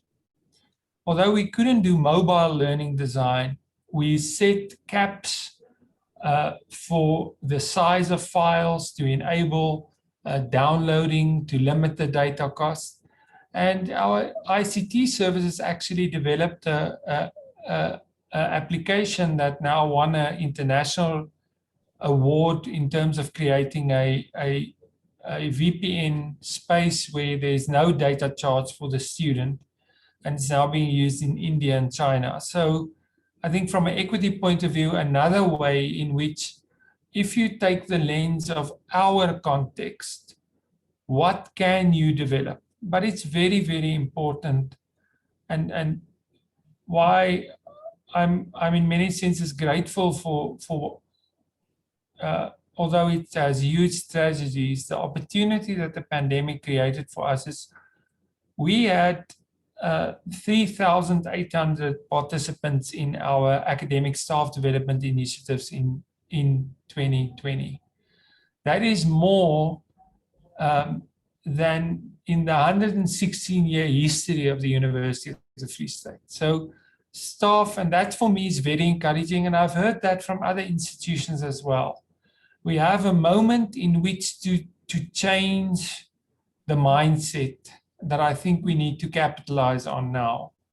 And there's always going to be those that refuse to change and just do the superficial thing. But without sounding naive about it, I do believe that is by far a minority, and we can't focus on that minority. We have to focus on the majority that want to change, that did commit, that did help the academic year to succeed.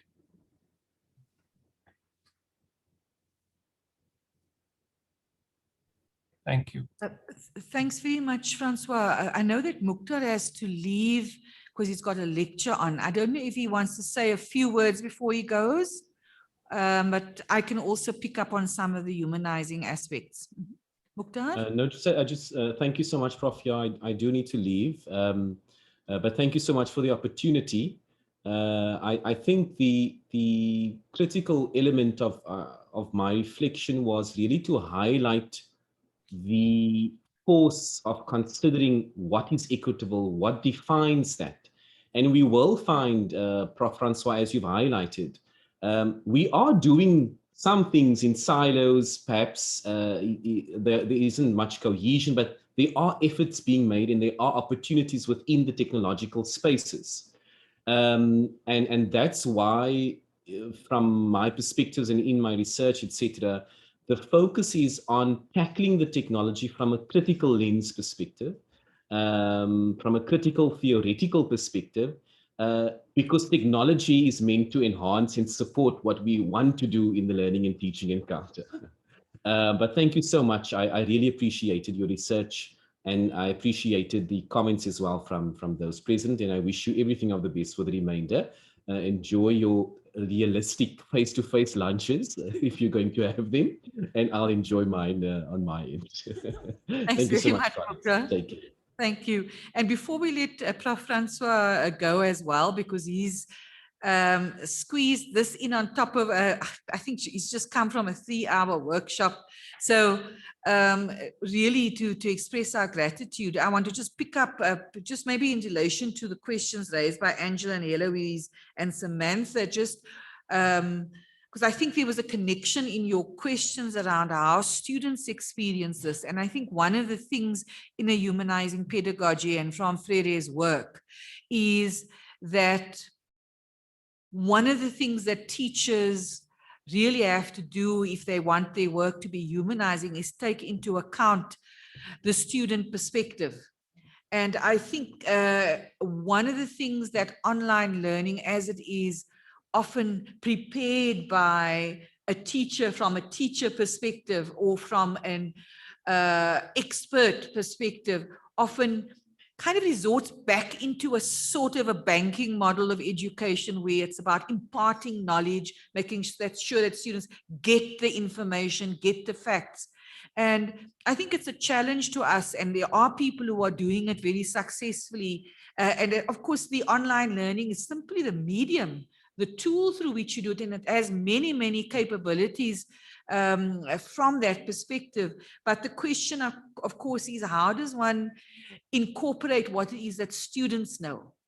What is valuable from their backgrounds? What is valuable from their own knowledges that they can contribute? How can they co-construct and problem pose towards the answers as opposed to getting ready-made solutions from all their online accesses to, you know, to information that abounds.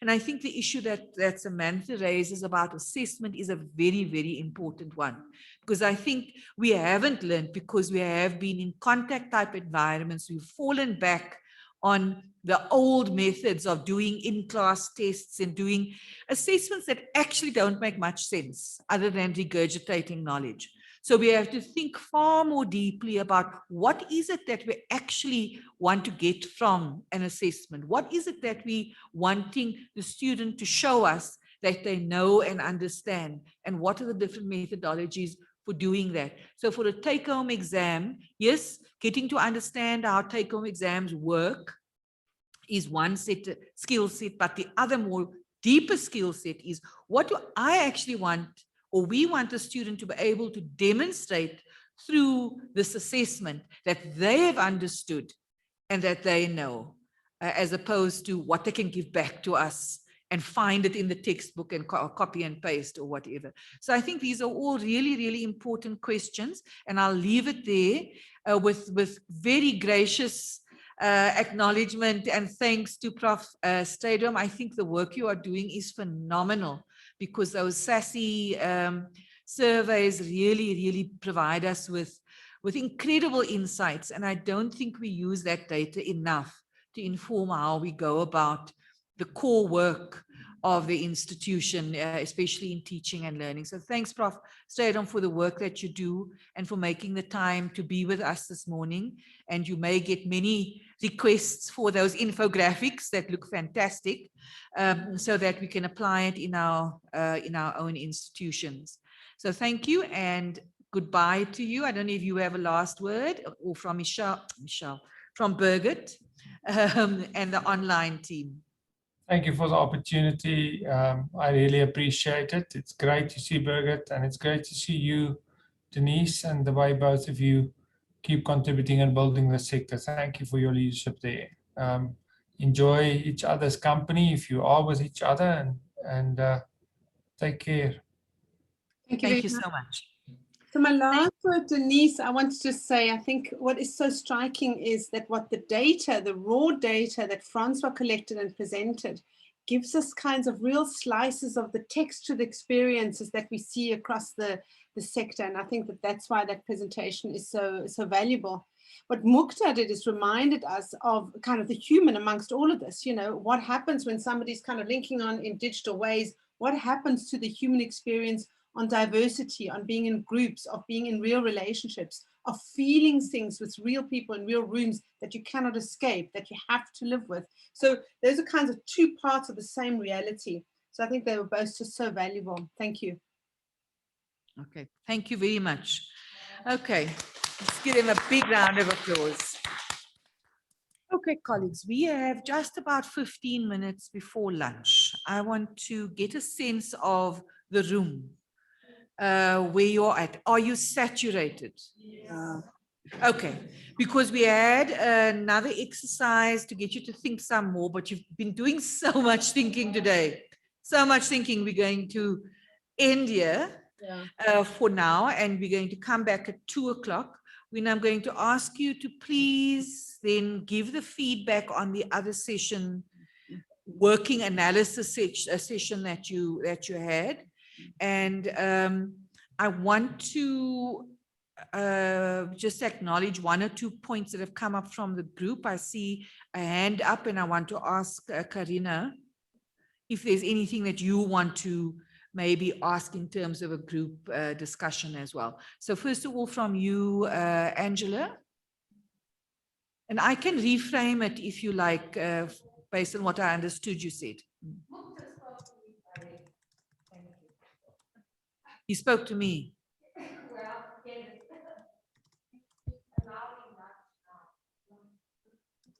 Oh, okay, okay, thank you. Yes, I got to do some deciphering always. Okay, thanks, Angela. And then Karina, do you want to raise the issue, because it came actually out of our earlier discussion this morning, something that has been worrying you, and something that actually is linked to Linda and Cyril's earlier discussion. We might want to make time for that. So maybe raise it now, because we're not going to have our group work session now. Okay, thank you, Denise. What concerned me when we were chatting is that is that some of these ladies have resigned recently.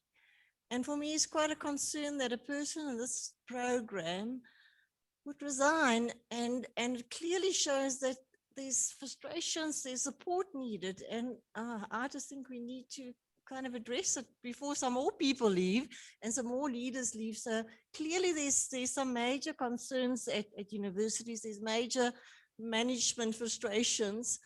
That's just my feeling. I know of two of these beautiful ladies that resigned recently, and that shouldn't happen. Yes, and yeah, I'm also got serious frustrations. So yes, I was thinking maybe you can address that.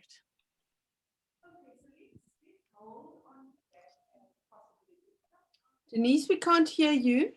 Yeah, put that off again. Sorry, I think that's an interesting and perplexing and worrying issue that, in fact, was one of the conclusions that came from Linda when she summarized. She said, what's going to happen if this continues? Oliver, you weren't here with Linda's talk earlier this morning, but explained some of the impact on women psychologically, emotionally, physically.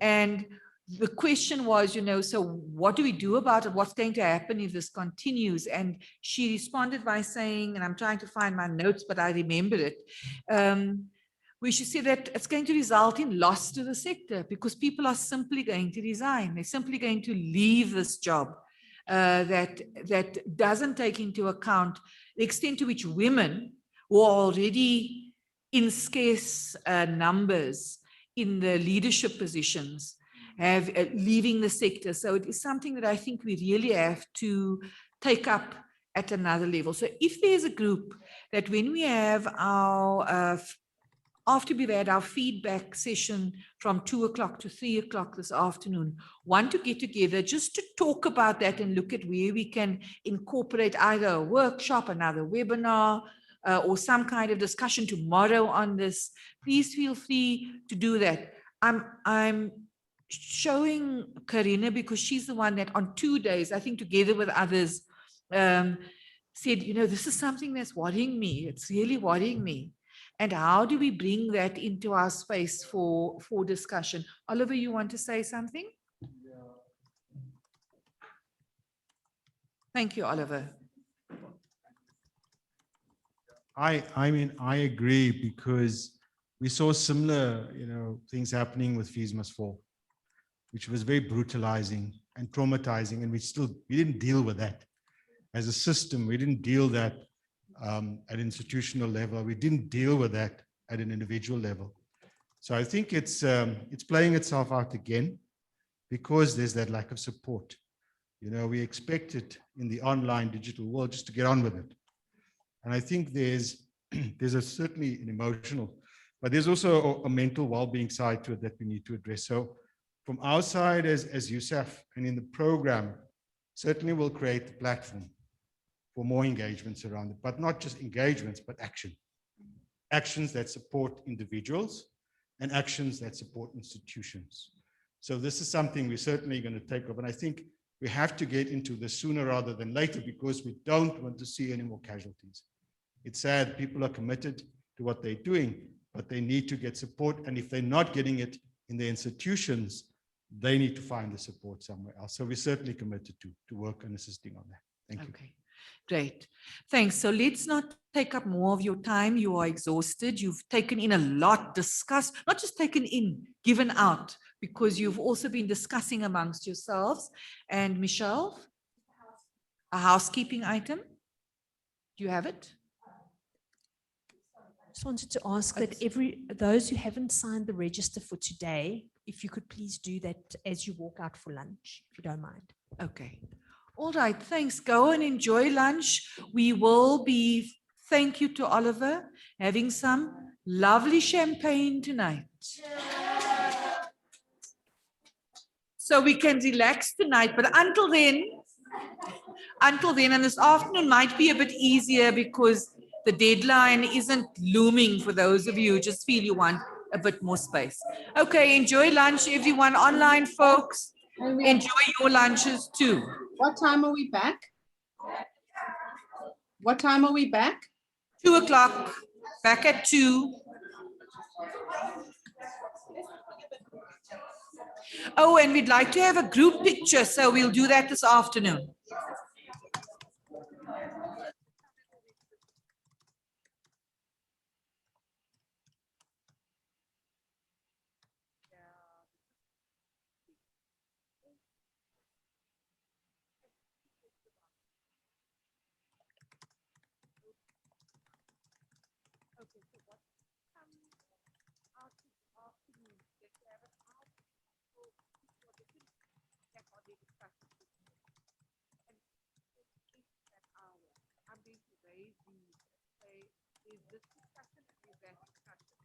So those of you who want to talk about this, join.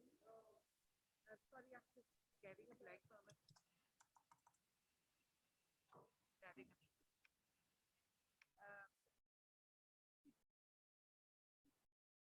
I'll look at our time this evening before dinner.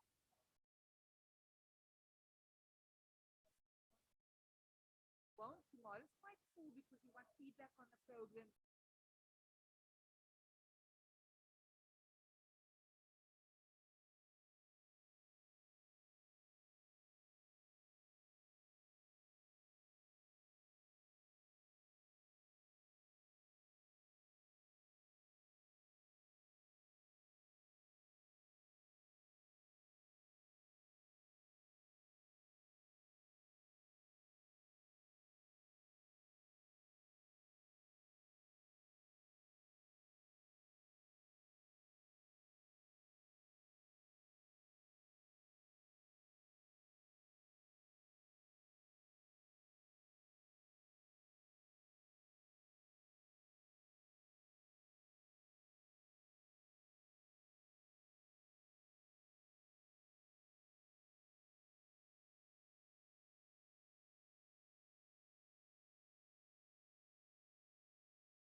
we also acknowledge that sometimes somebody who's working at home can only send it after hours.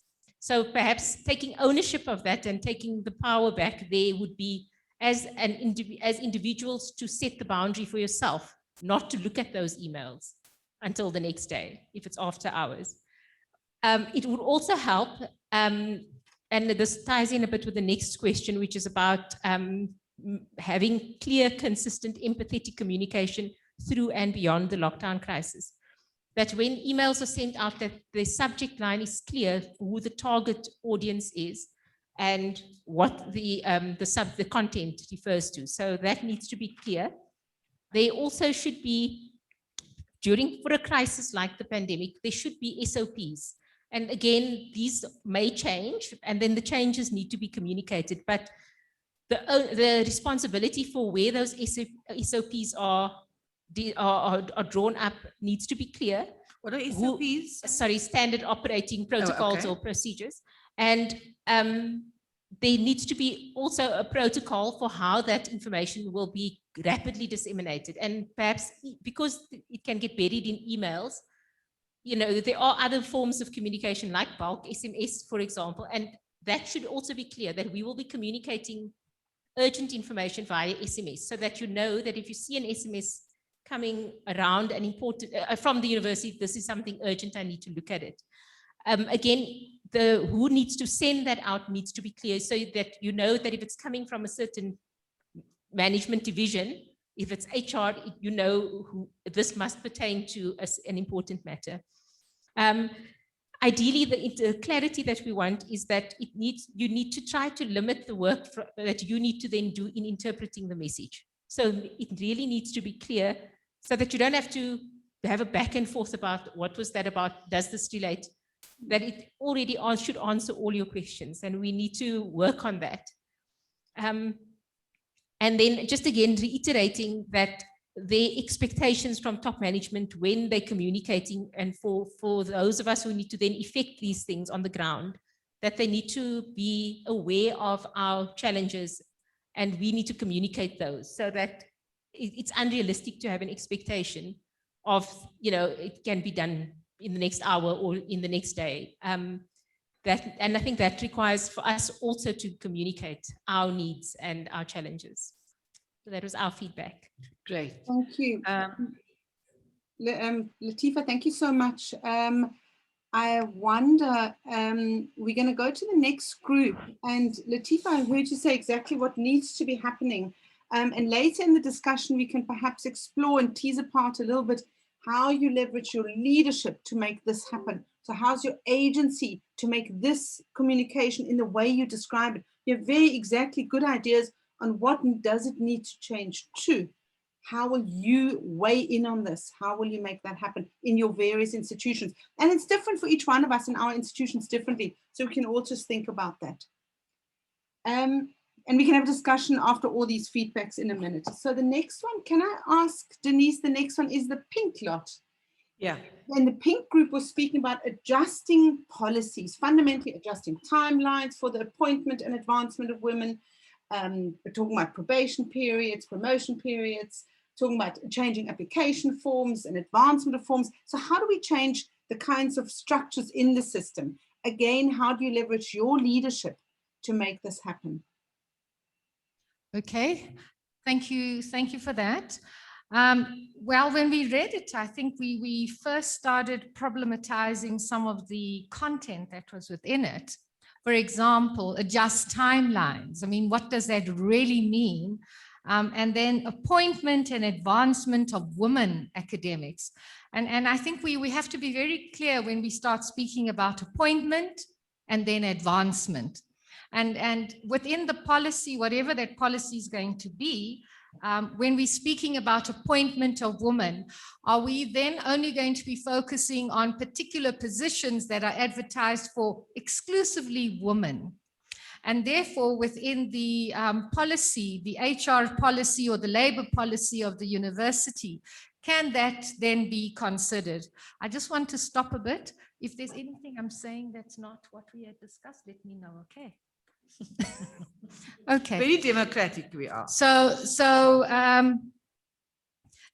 I think that that's something very pertinent. And you know, we have positions that are advertised, and then we have the interviews. And then once people are seen as appointable, we are then given a ranking of, well, this person cannot be appointed because they're not the priority area. And if that's the case, then maybe we should be doing that for all women. And merit has to be taken into account. It's not just because she's a woman, so therefore we can do that. So in looking at adjusting the timelines, we decided that, yes, timelines should be adjusted, and there should be negotiation between the person and the HR, whoever that other individual is, about what those timelines need to be. We cannot clearly define, and we cannot be, how can I say it? Yeah, we cannot decide, or HR cannot decide what the timeline needs to be. It is about a negotiated discussion that takes place, because one has to take into account the lives of women and the types of experiences and the factors that impinge on her particular life. So that, and then it was also by a case, and to do it on a case-by-case basis. So there are three things: adjust the timeline. The second thing is negotiated discussion, case-by-case basis. Okay. The other thing that we also spoke about is that the advocacy that we would have to think about very carefully here is how we get involved, and I know that we didn't discuss this fully, but how we get involved in the interview sessions and the discussion that takes place about the appointment of women. And maybe we should make ourselves available on these interview panels as well, because when people are asked to be on an interview panel, it's always like, I've got too much work, I can't be present, or something of the sort. I think if we put ourselves forward, and if we make sure that we are present and we speak and actually have quite a lot of integrity when we speak about particular scenarios, and argue for particular people to actually be appointed as well. The other aspect is about women going on sabbatical, for example, or women going on accouchement leave. So if a woman has applied for a position and she's now in that particular position for, say, for example, the leadership position for 5 years, within that time, if she has to take sabbatical, or if she has to go on accouchement leave, etc., what then happens to the, I won't say the payment, yeah, but that extra payment for that woman, for the woman who should be in that position? Should that payment still be part of her salary package, or should that payment then be kept aside? But at the same time, if she has gone off for a year, then when she returns, she should come back, and that year should be extended. She should still be given the opportunity to complete the full term that was allocated initially. The other thing is we have to consider promotion policies for all institutions across South Africa. Why is it that within particular, I'll speak for our scenario, before we had a change in our promotion policy, the promotion policy is there, but it's interpreted differently by different schools and different colleges. And then when you start questioning how somebody got a promotion, and even a woman got a promotion, but that criteria would not work within our school. So we're saying that maybe there needs to be, I don't want to say regularized, it sounds ugly, hey. I want to say that there should be some standard procedure, some guidelines that are nationally worked with, so that there's equity across DHET in terms of promotion, in terms of advancement, etc., etc. I think I'm coming to an end now, don't worry. Right, okay. So when women are in leadership, they are expected to prepare a portfolio, for example, for a position or something of the sort. And then there's a definite time that is given for that. I think also with that, it needs to be negotiated. I really think that all these dates that are given really stifle and times that are given, they stifle instead of create and give space for people to really show competence, development, creativity, and innovative ways of how to work with what they are working with. And then in looking at the issue of promotion, we were saying that mentoring and the matching of who should be mentoring the woman the women who are applying for the position or the promotion is critically important. And therefore, we should also be looking at collective mentoring, not one that shouldn't be the HOD who possibly is a woman who's now going to be overloaded mentoring another colleague and not giving it 100%. And therefore, one is there negating the whole issue of promotion and advancement for women. Yeah, I think we also spoke about communication. That was that yellow one. Hey, what is the yellow one? What was that? Okay. We're done. Okay. Oh, Thank you. I think fantastic. that's all. Oh, sorry. One of the things is HR. HR. What's their role? Who are they? And should they tell and say how the promotion actually should be functioning, or should it be from an academic perspective? So the who, why, and for whom we need to question in terms of HR. Who are they working for? Thank you. Thank you. That's lovely. And I can see there's already comments coming in online that we can take later after we've had all this feedback.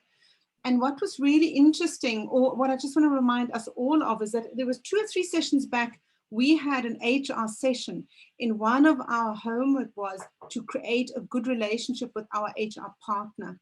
And so if you, again, the pointers you've now made is, let's weigh in on our appointments committees, let's weigh in on our promotion committees, let's weigh in when we make appointments and interviewing meetings. Those are sorts of key meetings we need to be part of, because that is where we advance women and women's rights and women numbers. And also to go back to that relationship you have now formed with your HR partner. That is what you do as a leader in the sector. You've now got this relationship, and that is your, that is how you can leverage your leadership role in order to advance this. So thanks for that. That was great. Can we go to the next one? It's the light blue people, the light blue group. The light blue group spoke about particularly childcare aspects. If we can have your speaker. Yes, hello, good afternoon. It's Karina here. I'm speaking on behalf of the group. They had lots to say, so I couldn't capture everything. So I've asked them to chip in as we go. And we even got a little they've got a visual on the board. Mm-hmm. So we've got it for backup. If you don't mind, we've got 2. Can I start with the other one, or sure. Okay. We also had the grey question. I don't know if you want to read that. You go ahead. Yes. All right. The grey question. The first was the grey one. You want me to read the grey yes, question? Yes, please. I don't have it. Yes. Yeah, so the grey question was. That was number 6 in the recommendations: moderate management expectations from the top down in ways that recognize the exceptional circumstances imposed by the pandemic lockdown. So that was the general management one. Thank you. Yeah, firstly, we felt that management often have limited understanding of the problems or on the ground, since they don't, mostly managements don't teach, deans don't teach, so they don't actually understand the problem. And Michelle's comments and the urgency of getting all stakeholders together so that we can get the message across to management, because as maybe just a HOD or a director, you don't always have such a voice. So it's important that we get the message across to management so they understand the situations and the complexity of it. Then we said there was 2 main things that need to be focused on. The first one is capacitation, and the next one is support. In terms of capacitation, we said that everybody needs to be capacitated. That's the lecturers, the staff, the students, and the admin staff.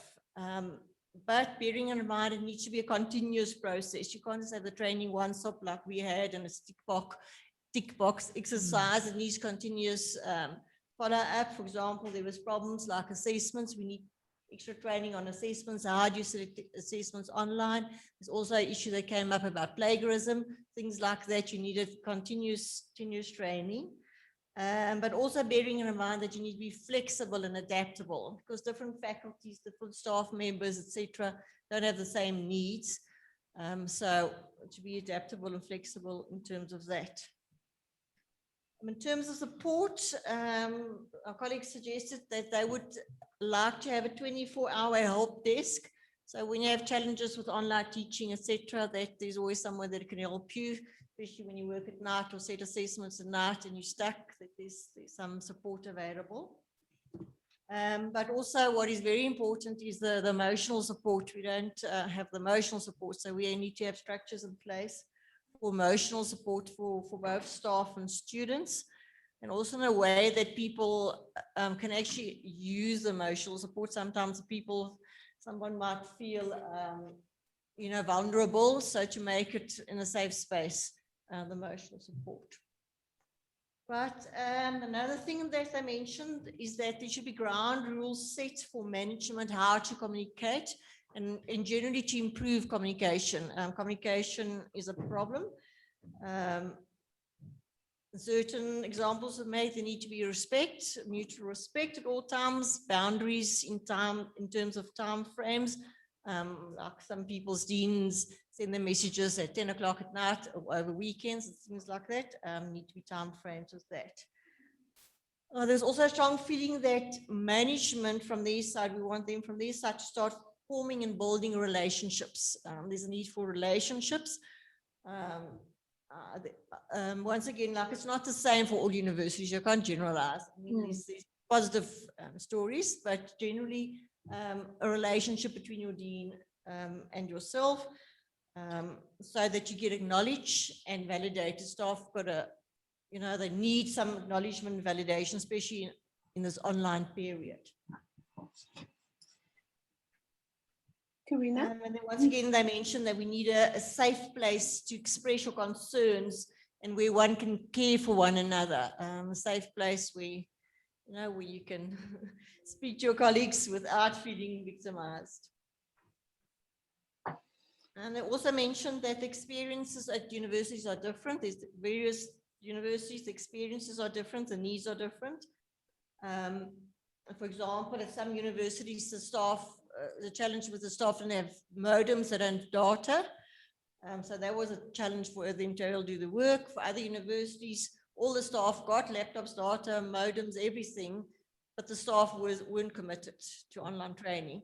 So depending on the situation, but either way, support is needed. Yeah. That's the first one. Then that one about childcare, the light blue one. On childcare, we felt that before we even start with thinking about it, there need to be a needs survey, needs analysis. What is really important? What is really needed? For childcare, we need to get the needs, get feedback from the mothers at large, everybody at large. But even more important, something that came up is that the colleagues felt that it's not just for childcare, often it's family care. Your challenge might be that you've got an elderly mother or so that you have to care for, or someone with dementia, etc. So family care in general should be taken care of. We mentioned that for this childcare kind of exercise or implementation that needs to take place, we need to approach other stakeholders, for example, industry, local community, stakeholders from outside to assist and to form partnerships so that we can be able to maybe implement a childcare center or whatever the needs analysis showed. In terms of supplements for academic women, that was on the question, how do you supplement? What does that mean? It could either be financial supplement, financial incentives, or it could be things like data or modem, etc. But either way, the supplement, whatever the staff must enable the staff member to be able to do their work efficiently and with the necessary resources. Anybody add? Is that it? You can't anymore. Yeah. I think that's it from Thanks. the grey-blue group. That's right. Are you ready on that side? We still have We've got the green one coming, and that's not green one coming. Nokutula is going to do that for us. Knox, you've got 8 minutes for that. Yes, thank you. I'll even be shorter than 8 minutes. Oh, good. We had two topics. The first one, we looked at the research into the problem and how it will allow that data to inform senior management deliberations on a regular basis. What we came up with is that staff members are usually involved in quite a number of research projects. But the challenge is that we often work in silos. So usually the right hand is not aware of what the left hand is doing. So the recommendation or the proposal is that we need to do an analysis of such projects and consolidate a report that could be shared with senior management. And the main focus will be on the recommendations. Secondly, colleagues, we are all aware that universities have the Employee Relations and Compliance Office, which is the port of entry for discussion of issues that affect staff and conditions of service. So we could utilize this office and focus mainly on the common issues and challenges that are raised through this office. And then the second topic that we looked at is the support of women academics who are active in research without such support. Colleagues, universities have limited resources because of the reprioritization of funds to COVID-19. So our recommendation is that we need to encourage women academics to look out for funding opportunities through NRF, MRC. And I remember some few years back at my university, we used to have a program called Women in Research. I'm not sure if ever other universities do have that one. I remember I was still doing my PhD then. This program was quite useful because I did manage to get funding for lecturer replacement. And again, when I was doing a write-up, I received funding to go away for about 3 months to do a write-up. Unfortunately, this program died a natural death due to limited funding. So we may look at setting up such programs that will support women.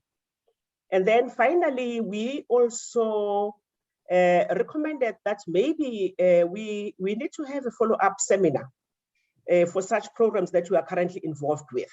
I shared with my colleagues that I have been part of more than 5 Helm-led programs. But the challenge that I identified was that there are no follow-up programs. Once the program is over, we do not have any sessions where we come back together as participants of such program or as fellows, just to come and share our best practices and also to share our frustrations and challenges, and also to celebrate achievements, just to check who has been promoted, who has done this and that. So I would highly recommend, Dennis and Birgit, that maybe we also have follow-up sessions for this WiL program, so that we could keep track of how we are doing. As we are aware that we only have 4 women VCs in the entire country. So we need more women. So out of these participants that have attended this program, we need to ensure that at least 6, yes, oh, thank you. I'm seeing from brightness, we now have 6 VCs. Last time I checked, it was 4. We now still, it's not 50%. We have 26 public universities in South Africa. So it's still a drop in an ocean. We need 50-50. This is what the government is advocating for, that it must be 50-50. So we are still way far below 50%. Thank you. That's fantastic. Thanks, Knox. I just want to pick up quickly, Denise, on this one. I think the one. Sorry, Birgit, I just want to let you know that there is another group. There were 2 groups doing pink. So we've still got some feedback from another pink group. We should have let you go immediately after the other because it would have added. Yeah. Can you do that first before you comment, Birgit? No, that's good. Denise, if you want to take them in the room, and then maybe we can keep the time quite short so we can have a bit of a discussion afterwards before 3, because it's now 2:45. Yeah. So you have 5 minutes or so to give some report back on the pink questions. The pink questions were timelines for the appointment of advancement of women. It was the adjusting of the timelines, and the yeah. policies. And again, how you leverage your leadership, how do you bring agency to these concerns? Yeah, thank you. Thanks, I think Janelle. we had similar to Angela's group in terms of some of the suggestions. I think part of the biggest part of the discussion followed on to the presentations that was done with regards to how the pandemic influences the working environment of females, academics, and then hence how that will impact on the probation periods, timeframes, and also contracts. So I think most of our time was just clarifying, do we really need, how do we take into account this change of our work environment into the policies, and do we want a change of policies at this point where we're not sure of where we're going to and how long this period is going to progress.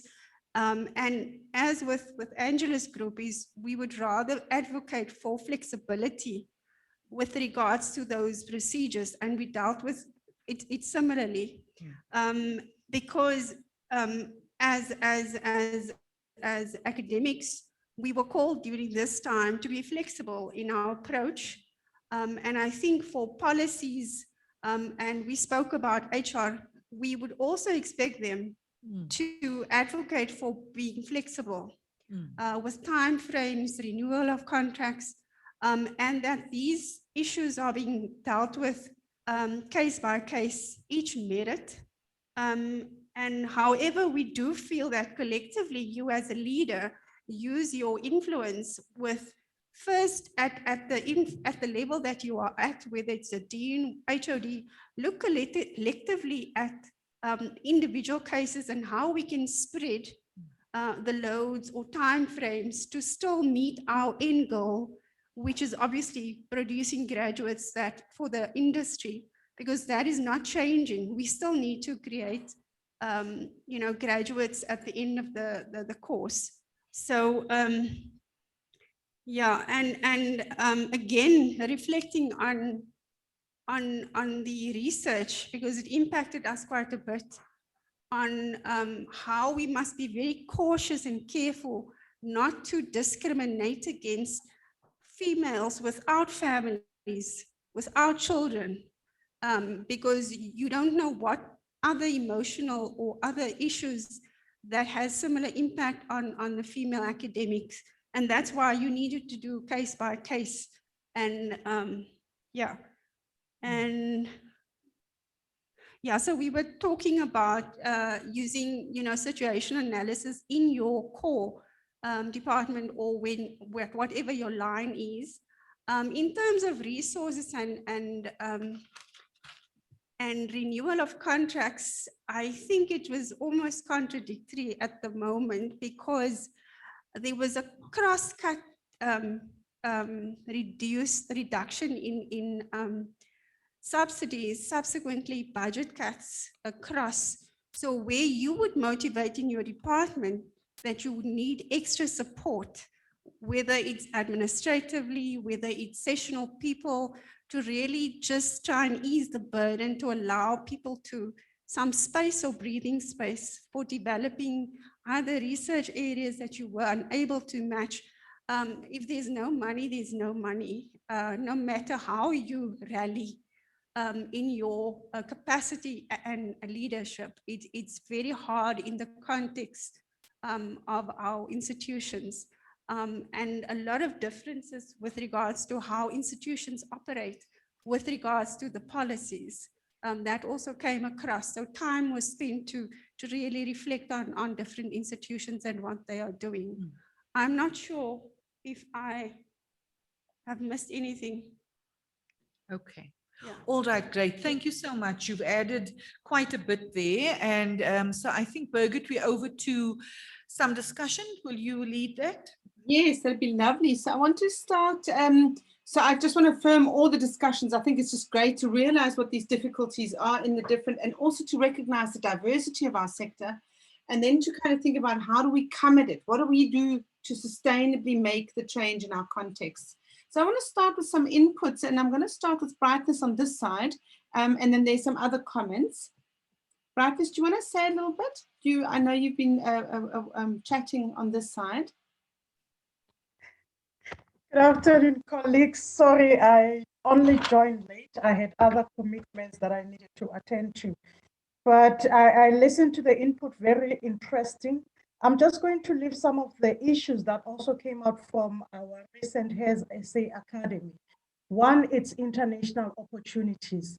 The participants were saying there are international opportunities, but some of these opportunities, it's a 1 year, 2 year opportunity. If you are married, if you have a family, if you are a single parent, how do you go about that? Because it seems like an opportunity that you cannot really leverage on. Something also that came up, and I think also, Prof. Zin, it's also another big elephant in the room, the issue of diversity, inclusion, and equity. How do we start engaging on that? And I'm picking up a tension between white and black, lack of a better word. When we talk about the issues of leadership, the white staff who say, but we are overlooked because the conversation about black staff. What about us as black, as white women? How can we start the conversation about that? How do we sensitize the staff about the issues of transformation within higher education? One thing that have worked for me as a leader in higher education is to actually, for me to make an influence, which is what I call an inside-out approach. I like the fact that you touch on HR, but I think HR is the most neglected area. We need, as women leaders, to start from the process of the recruitment to the induction. How do we leverage on the induction? How do we do talent management? And I think sometimes we neglect those things and we assume HR should be responsible for that. Once you step into the office, it's important that you understand the shape and size of your division. Who is there? What are they doing? What are their qualifications? So that you can actually have some intervention. So the model of HR goes from the recruitment, the induction, talent management, which also forms part of the OD training and development, the promotion, performance appraisal until the point of exit. So if we are not going to engage on those issues and work reactively, it's not going to help us. But again, I think Prof. Noktula, you've touched on the issue of research and also making relationship research department, the international office, the teaching and learning office, but profoundly the communication department. How do you create a relationship with the communication department so that you can create visibility for your department? Visibility as in profiling your staff, visibility as in profiling your work that you're doing from the community engagement to the research and teaching and learning. I think I'll just park there. Thank you. Thank you so much, Brightness, for that. Denise, can we have some from the room? Yes. Are there any comments on what others have said or questions? It doesn't have to be a comment. It doesn't have to be a solution. It can be a question, having heard the discussions in the different groups around the practicality of this, around, I had a big how question, for example. Anyone in the room want to speak?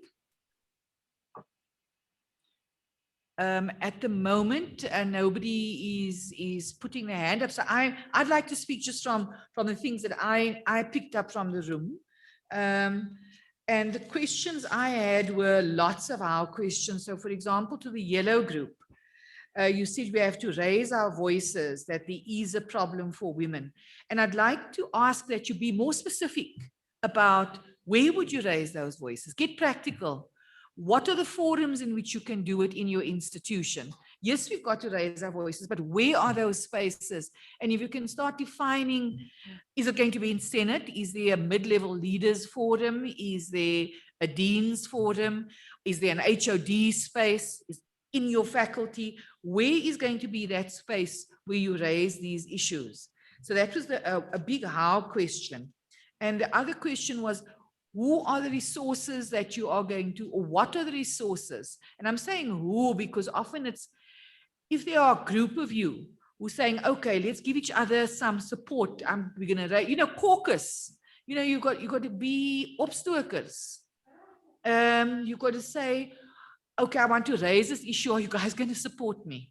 I want to raise the issue about childcare support, or I want to raise the issue around clearer communications. What are we going to say? You've got to organize.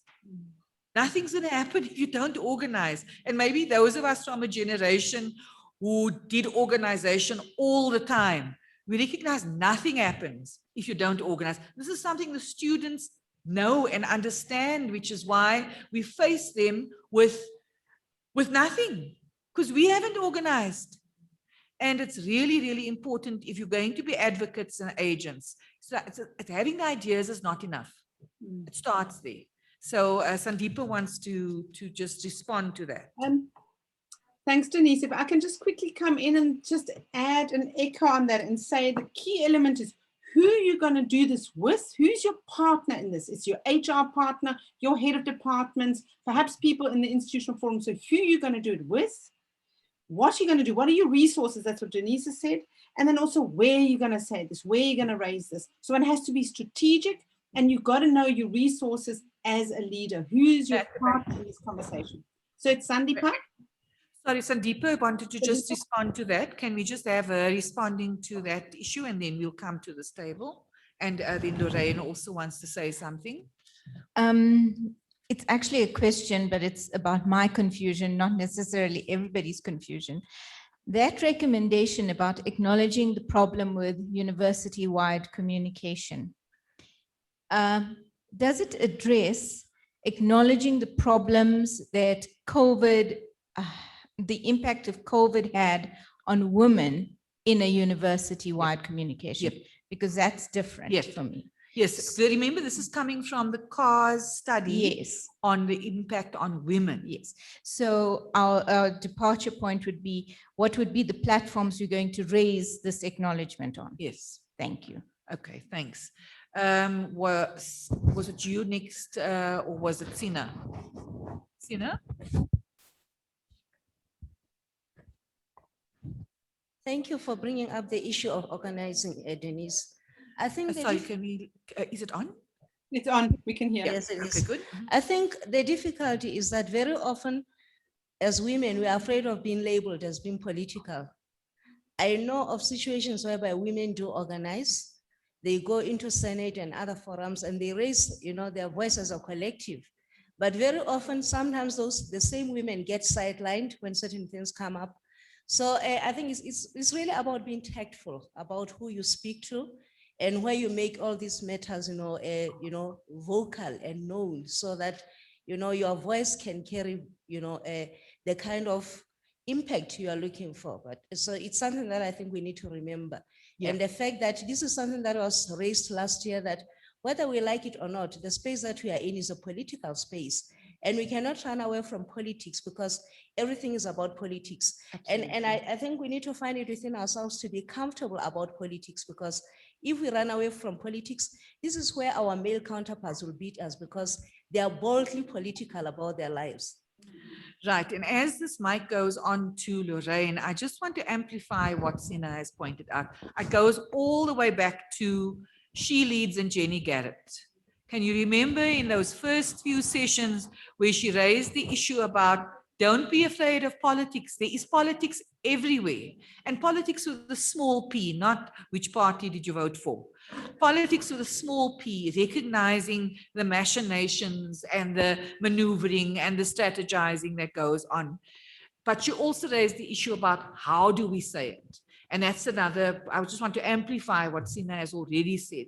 How do you do it in a way, A, that is tactful, so that you don't shut other people down? Because if you say things that are going to antagonize people, they just shut down. They're just not going to listen to you ever afterwards. They're just going to shut their ears. They won't do that, but they're just going to switch off. So think about how you say things, but also who you say it to.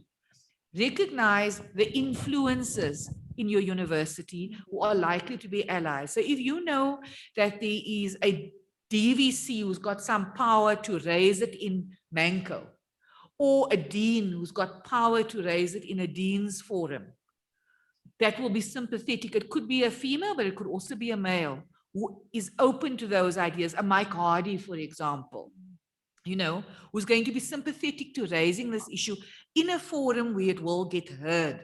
So you've got to think quite strategically, not deviously, strategically about how you harness your power and the power of others.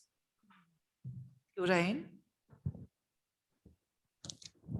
I actually think we have a wonderful opportunity at the moment to raise a lot of these issues in a very strategic and a very academic fashion. We can do that in all our different universities through the risk and audit committees, because every faculty, every department, every university has to complete a risk register. And if 2020 is not a clear example of how a service institution where we work with human can be negatively impacted by risk, the risk of a pandemic and the impact on the staff. So if we take some of the research that was done, the quantitative and the qualitative, and we write a proper report to the risk committees, that is external committees in terms of the universities. The audit and the risk committees are external. It's external people that listen to this reports that is presented, and you list all the problems, the issues of women, staff having to do the work. But we must be clever. The moment that we come over as, oh, it was horrible, and it was so emotional, and we couldn't do our work, etc. But on the other side, our students did great. You know what? Online teaching is perfect. It's wonderful. We should emphasize that how hard we work to get to that good result, how much we sacrifice to get to that good result. That is something that is not sustainable. And if we want to get it sustainable, this and the following must be done. If they don't want this to be sustainable, it is going to be a risk in 2022, in 2023, and whenever one of these super bugs comes in. So when you said it must be strategic, I strongly believe this is the time to be extremely strategic. Absolutely. And not to just speak to a person that you know has a good voice and to the VC or someone, because that good voice may disappear. That DVC might tomorrow take a position as a VC at another university, and your whole basis absolutely in terms of thanks. That's strategic advice. Thanks very much. And in some institutions the risk and audit is actually internal to the institution, but separate from the faculties and all the other divisions in the institution, and it's their job to have to report on that. So very strategic as well. Thanks, Lorraine. Was there somebody else who wanted to speak up on either online or in the room? Because we're kind of nearing our 3 o'clock deadline. Yeah, and I perhaps can just wrap up if there nobody's on my side is fine. Denise, I think it was that last point that reminded me so strongly again of how we need to leverage our leadership differently in different spaces. So I was at 3 institutions in the Western Cape, and they all 3 works on different ways. So the risk register you just mentioned, Lorraine, was sacred in Stellenbosch. It worked when you had put an issue on the risk register. You knew you got money for it and it was going to be seen through for that year. The risk register at other institutions, I kind of never saw. It was a bit of a kind of a, you know, just tick it off. At UWC, the institutional forum was very strong. So you wanted something on the table, you wanted something debated, you brought it to that agenda. So again, you've got to know, where can I get in? What works? Do I lobby? Do I write a report? Do I present a needs analysis? How do I come in at the right time, in the right way, so I get my agenda, so I get not what mine is, but what works for the women and for equity at your institution. So part of our work is to change things in ways that sustain us, that sustain, you know, beyond us. So it's changing a context that makes it possible for equitable participation for women and for everybody else to participate equally. So Denise, I want to wrap up this section and it's over to you. Can I just, also just comment on some of the things, because, you know, we call this moving to a higher ground. I mean, we chose that music for a purpose because of the lyrics, and it is about how do you choose your battles? How do you move to that ground that is where you can see clearly, because you've got to move to higher ground in order to see what's happening. If you're going to stay stuck in the ground that is the mud, you know, if you're going to move to higher ground, you're going to have to look carefully and strategically about, where do I go now? How do I position myself now in order to make the progress that is needed? And I think it's always best to start from where you know you have some influence and control, to strategically think about that. So I give just one example of where Linda and Cyril said, we'll come. You know, all it takes is a Zoom meeting. That session with them took under an hour.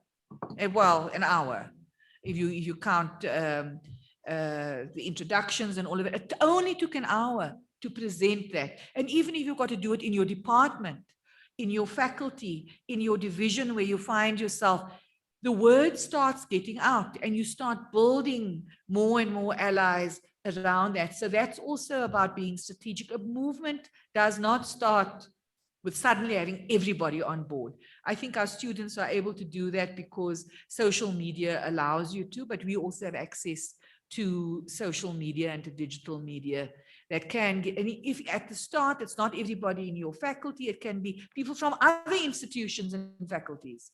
So there are ways in which you really have to think organizationally, because things are not going to happen. An agency depends on your thinking strategically about what are the resources, where are the strategic positions that you can take, and start with something that is within your locus of control.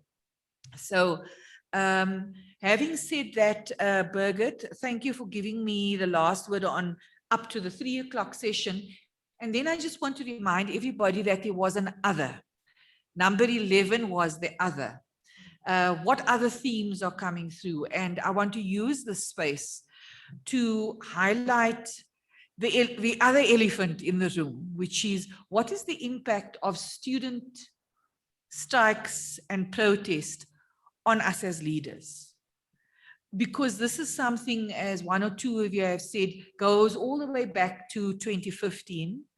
If you have been in a leadership position since 2015, you will fully understand what that means. And those of you who have come into your leadership positions fairly recently, where it was a little bit calmer, but are facing it now again, because of course, COVID and these conditions have exacerbated some of the inequalities and some of the struggles that people feel very, very deeply and closely. But who does it get directed at?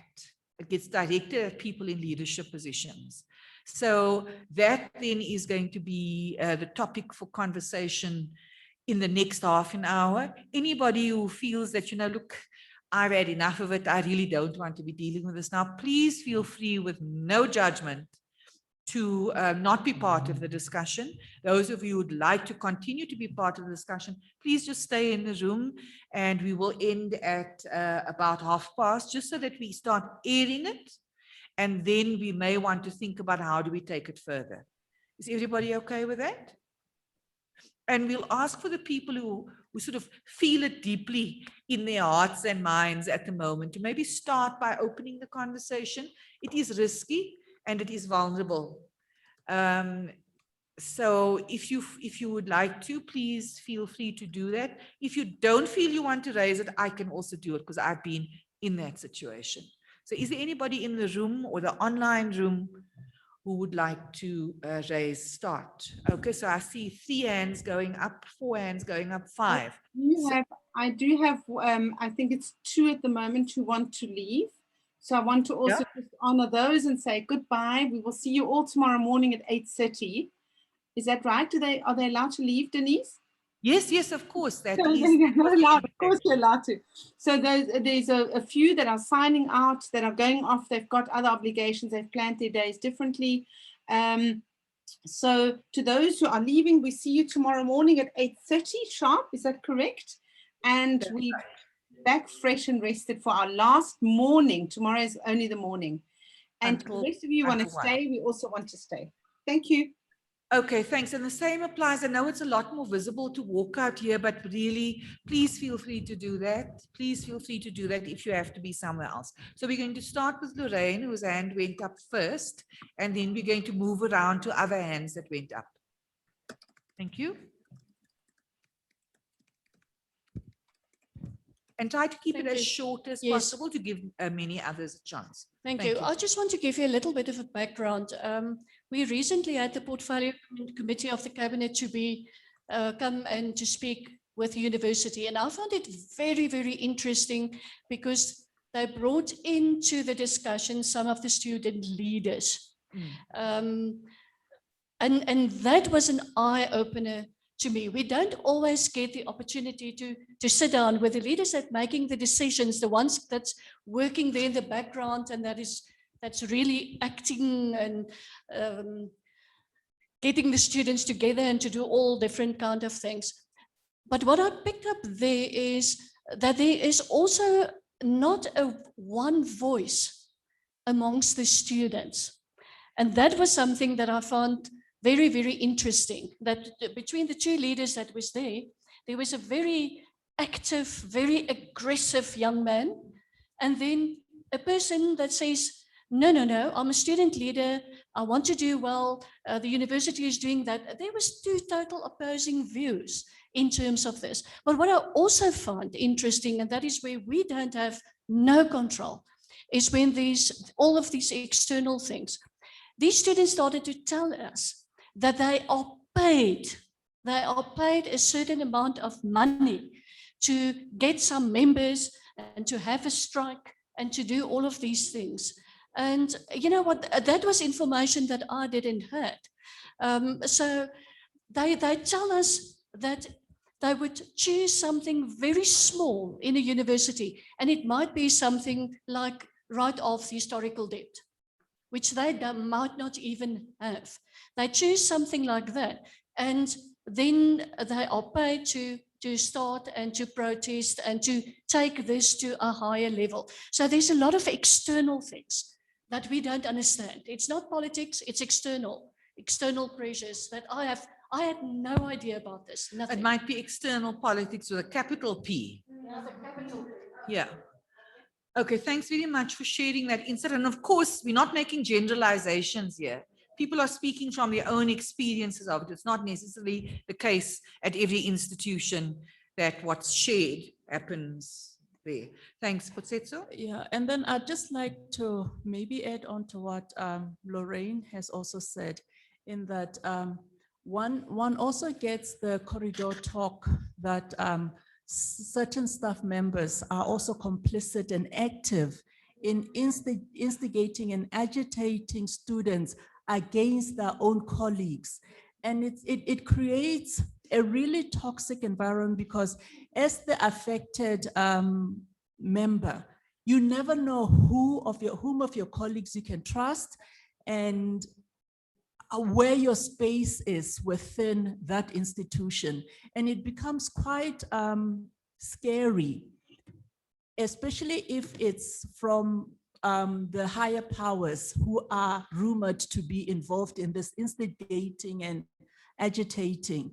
So I don't know, the spaces that are created, or the people who are responsible for creating these spaces, then don't seem to really care about the well-being and livelihoods of the colleagues that they are creating that toxicity for. Mm-hmm. And I think it's really imperative that executive tries to, executive need to create a culture within institutions that does not even condone that kind of behavior, all the way right from the lowest strata of employment to the highest level.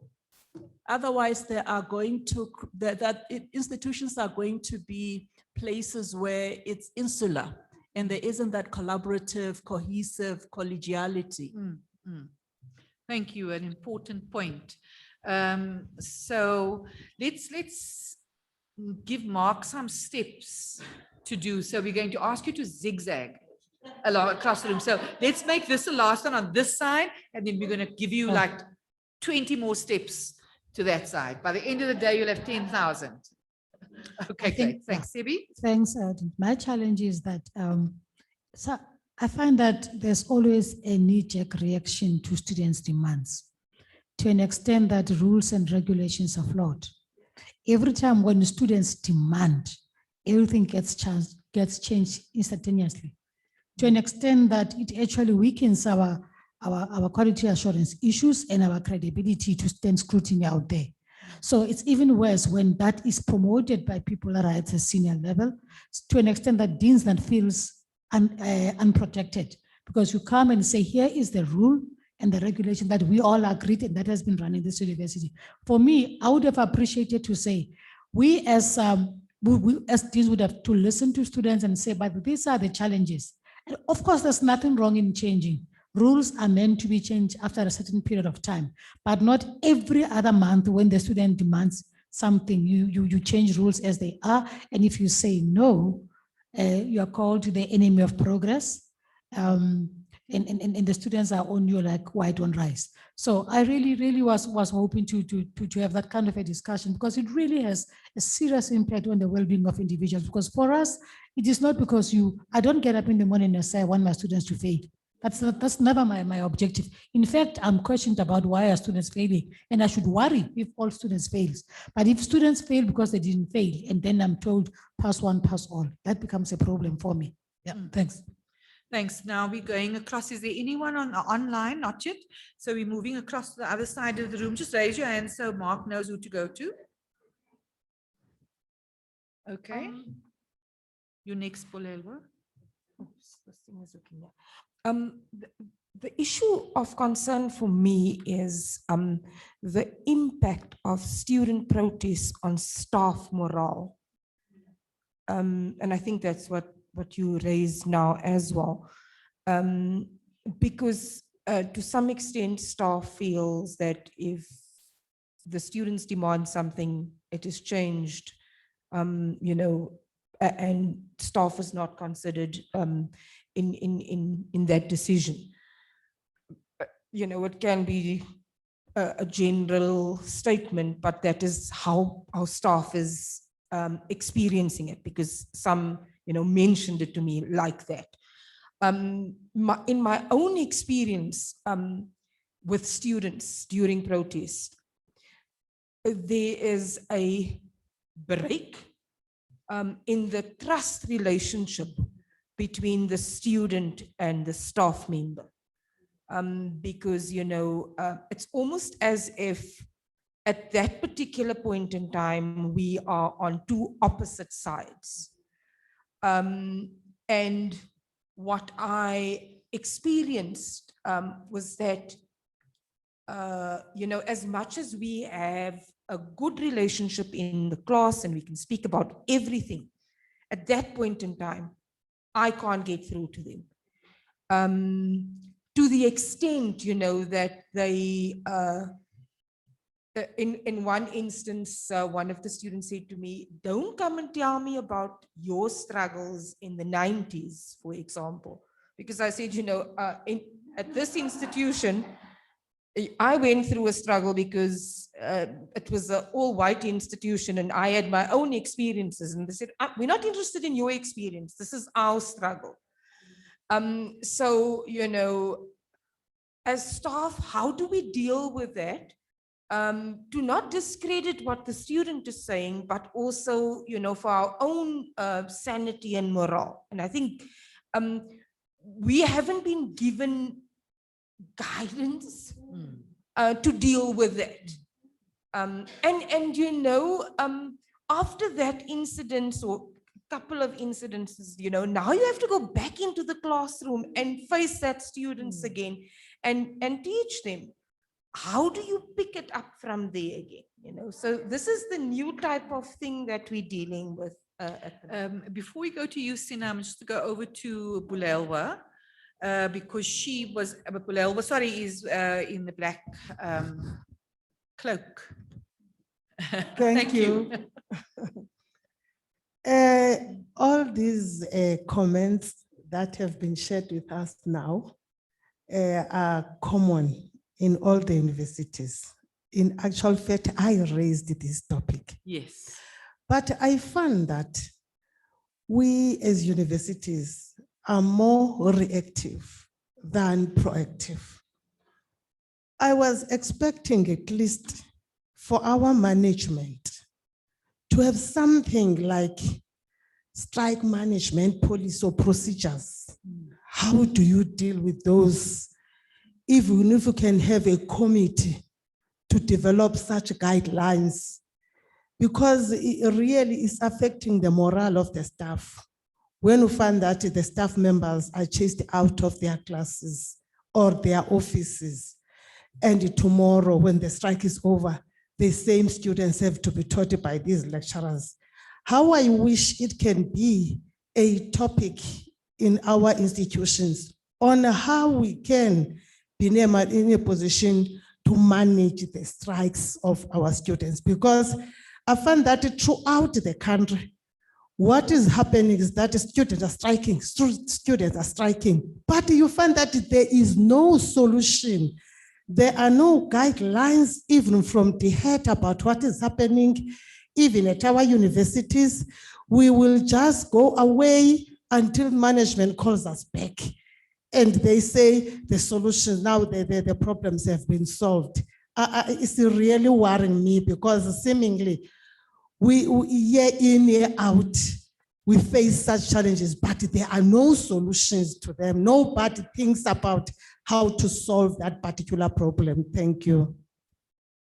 Thanks. So shall we go to Sina and then to Sandeepa.